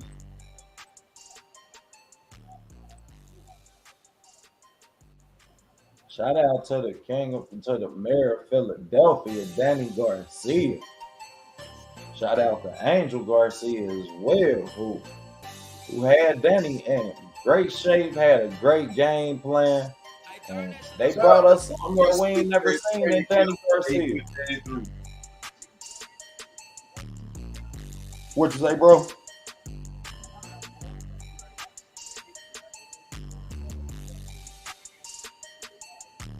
I said, shout out to Angel Garcia for putting Danny through such a good training camp. Because Danny Garcia looked phenomenal. Hey. You know, I would like to see Erickson Lubin versus Danny right now. Think that's a good fight? That Danny right there versus Erickson Lubin, that'd be a great fight. That fight is always one punch from being over, rounds 1 through 12. Exactly. And I think that him and Tony Harrison is a boxer's dream. Like this Danny Garcia that we just seen, going in there with Tony Harrison, who can fight on the inside and the outside. So when Danny closed that space like he continued to have success with tonight and throw them multiple punch combinations, Tony Harrison had a head movement to not be there and send something back at you.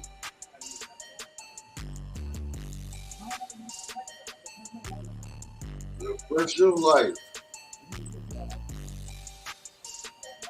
That man is so happy he just letting it out right now. You see that man right there, he's been frustrated and stressed. And that's the pain and the weight of losing Earl Spence right there, bro. Like, There you go. Earl Spence, no, bro, listen, bro. Earl He had took that 4 man. losses, bro. He took 4 losses back to back. Yeah, they got 3 losses, bro. We took 3 losses back to back.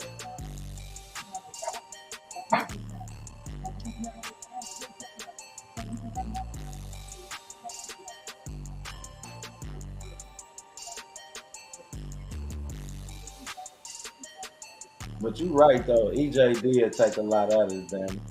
Yeah, it takes a lot out of a fighter, period. And you know, EJ make you question your existence. Mikey Garcia couldn't handle it. Hey, it's over. It's all good, Nitty, bro. I'm just glad you're here now, bro. You ain't gotta explain nothing, bro. You know, we gonna start doing a lot more too, Nitty. Yeah, we sure is, man. We gonna have some. We gonna be like 2 days a week for y'all, and we gonna do some old fight breakdowns, man. We got some exclusive content for y'all. We gonna debate about all the topics too, not only boxing. We gonna touch a little bit of music, a little bit of politics, because you deal with them at every level of life. You know, this is gonna be y'all YouTube debate show right here. You know.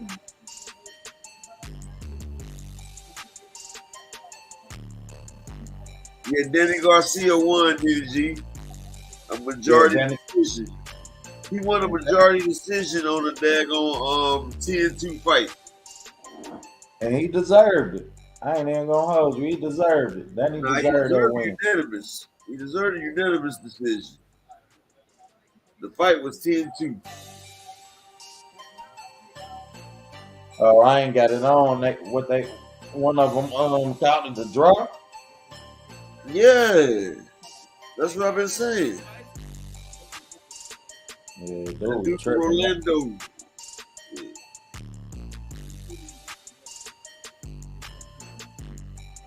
Yeah, they tripping.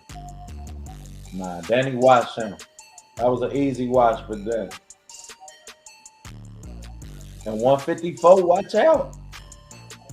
Danny Garcia made it known. He there.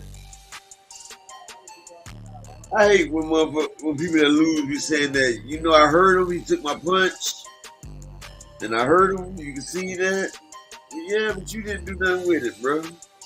Man, he ain't hurt nobody.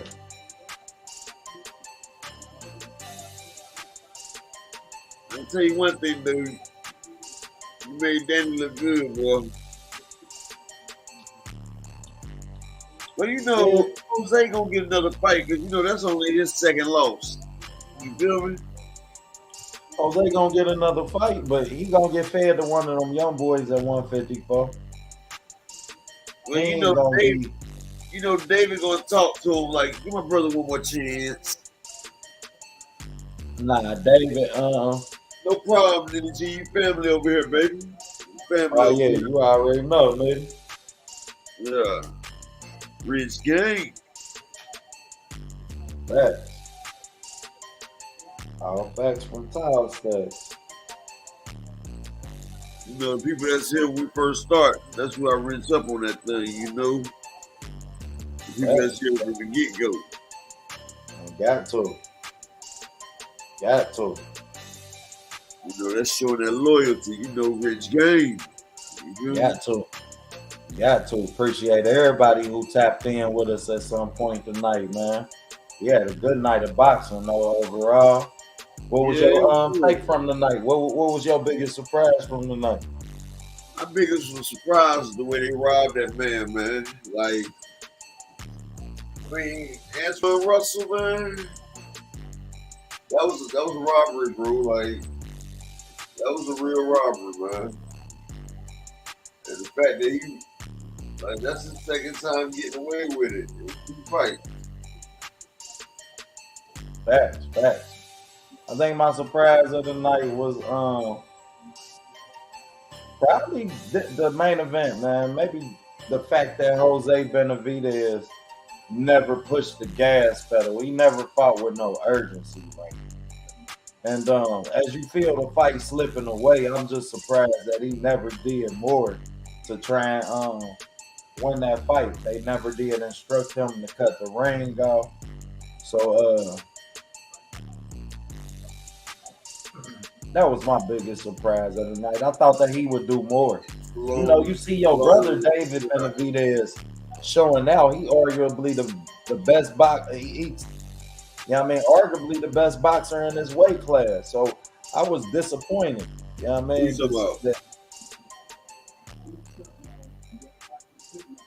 What did you say, OTV? I said I thought that Jose would do more. You know what I mean? I thought that Jose would do more. Yeah, you know, Jose, man, like he like when he can't do what he want to do, man. He keep trying to rely on his power. I'm gonna let Up sum it up for you, Nitty G. I'm gonna let Up sum it up for you. We'll get back to that. Up, sum up what Danny looked like tonight. Look at his comment. Which comment? Nitty G say so. So based on what you brothers saying, I'm assuming Danny looked good and looks strong. So do you guys think he's gonna do any damage at 154? Right now, boy, Danny look like a mixture of daggone Sugar Ray Robinson, little Muhammad Ali. Like Danny Garcia looked great, did he? That man right there, he was shoe shuffling. He was shoe shining, shoe shuffling, meat moving. He was moving out the way. He had his head on a swivel. The man was bouncing the whole fight. He had enough energy to bounce it out the whole fight. Danny Garcia was in great condition, and he had some pop on his shot. Plus, he beat the man to the combination. Plus, he was going to the body. Yeah, Danny Garcia looked great right up there. This is the weight class for him right here. Right. And Steve Willis, look at him do this dance. He's doing that dance that he said him and his dad was going to do.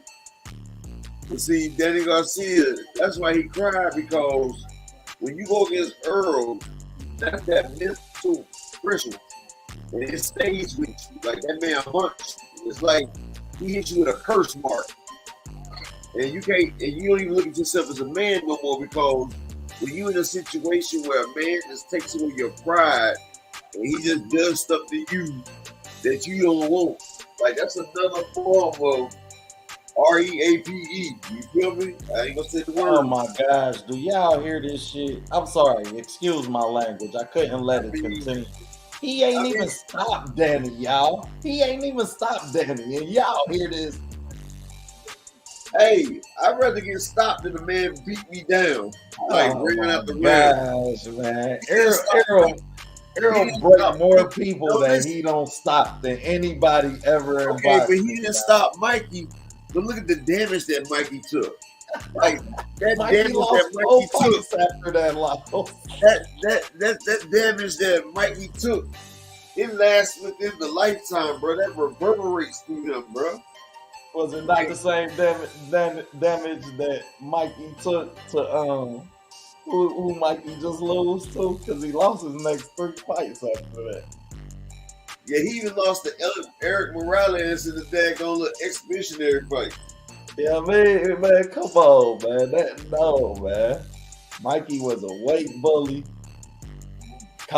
Mikey's best win till this day is Adrian Broner. Mikey wasn't no weight bully, though. Mikey used to be small as hell. Man, at 35, that's the only time he had some power. No, he had power at 22. See, now, I forgot about it. He did fight at 22, too. Yeah. Mikey can't be there. He was bigger than everybody. Mikey, when he was fighting at 122, he was way bigger than them. And Mikey was still young when he was at 22. Nah, Gamboa was bigger than Mikey. Yeah, but Mikey, I still think, they paid that man off. Because Bartholomew had to fight too close for him. You feel me? Like anything could have happened, and they didn't want Gary Russell to lose that fight. Anything could have happened. So they told him, they told the dude, go ahead and end it, man. He just cooperate. I ain't gonna say that, Cooperate. but I will say. You see what, bro? I ain't gonna say that, but I will say that the ref did prematurely stop that fight, man. And that's sad to see. I feel bad. That was gonna be my next question. Was Rance's? What was your biggest disappointment of the night? And mine was clearly Rance's Bartholomew and Gary Antoine Russell, because I felt like Rance's could have fought his way worse to a draw, even if it was controversial. Halfway, bro. Like he was winning that fight. That's my only thing, is he was winning the fight. Exactly. And that's the problem. That's what I said. Ransom was winning the fight, and he was going against their algorithm. And they didn't think they might have another chance to get him. So they went ahead and did that right then and there. Notice how the ref sat there and looked up, but he was like, that's it, go. Like they and that's showing Antoine Russell, they don't trust you because you gotta do like that shit crazy. Yeah, that was bad for boxing, and the worst part about it is, and see, they don't know how that shit hurts the sport of boxing, though. When you get the casual fans that just start coming back, and then you do something like this. Yeah, like that's a hard product to sell right there. Yeah. And protecting investments, but I don't believe it ain't nothing that ain't nothing that make me believe that Gary wasn't gonna figure it out. Like, that's my only thing. I honestly believe that as that fight went on, Gary was gonna lean more on his boxing knowledge and his boxing IQ and his boxing ability and end up winning that fight. But y'all didn't leave that to us to even see. So now I have to ask the question: at what point will we see that? Yeah, y'all just took that from us.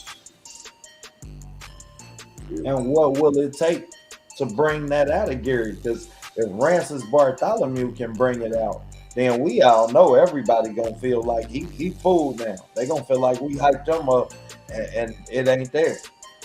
The Rance's Bartholomew, like I said, I got him confused with the other one, going with all that crazy hair.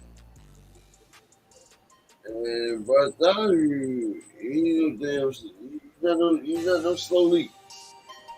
Nah, he sure ain't. This ain't winning for he said. I got the utmost respect for both of the Bartholomew brothers.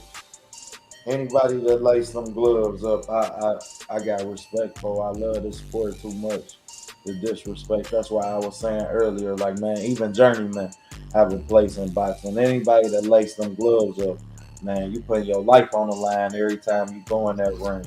So I never disrespect you as far as that's concerned, but we will be honest about your talent.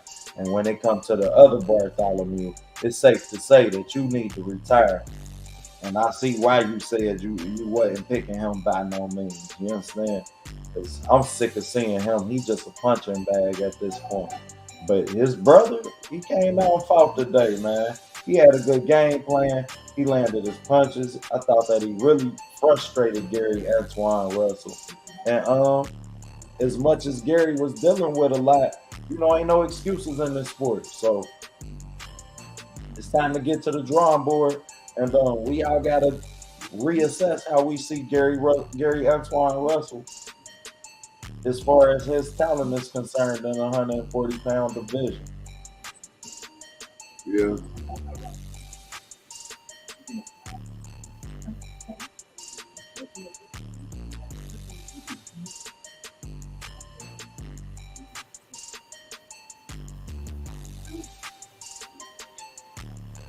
about ready to close out, bro? You got anything else you want to put on tonight? Yeah, I'm about ready to go ahead. You know, it was a great little show for the first one, y'all. I'd like to thank all y'all for coming here today. And just let y'all know we're going to be a figurehead of the YouTube community. We're going to give y'all a great debate show. We're going to start the first episode on Monday. It's called Advantageous, Adversaries. And we're going to give y'all a worldwide debate show on different topics. And it's going to be a call-in as well. So y'all can call in, voice y'all opinions as well, and see who you side with on the show. Facts, We're going to go all out with this one right here, people. Facts. Y'all go ahead and look forward to the content we gonna bring, man. We gonna have a lot of universal topics. You understand? As y'all know, we gonna always bring it back to boxing. That's both of our passions and our leadway to y'all. So we'll always lead back to boxing. But just so y'all know, man. So I thank everybody for coming up here, and I thank my co-host, Mr. OTV Boxing. Facts. If you're not subscribed to him, make sure y'all subscribe to him because it's a movement, bro. It's not one without the other. Facts. And I'm gonna say shout out to everybody, and I'm gone.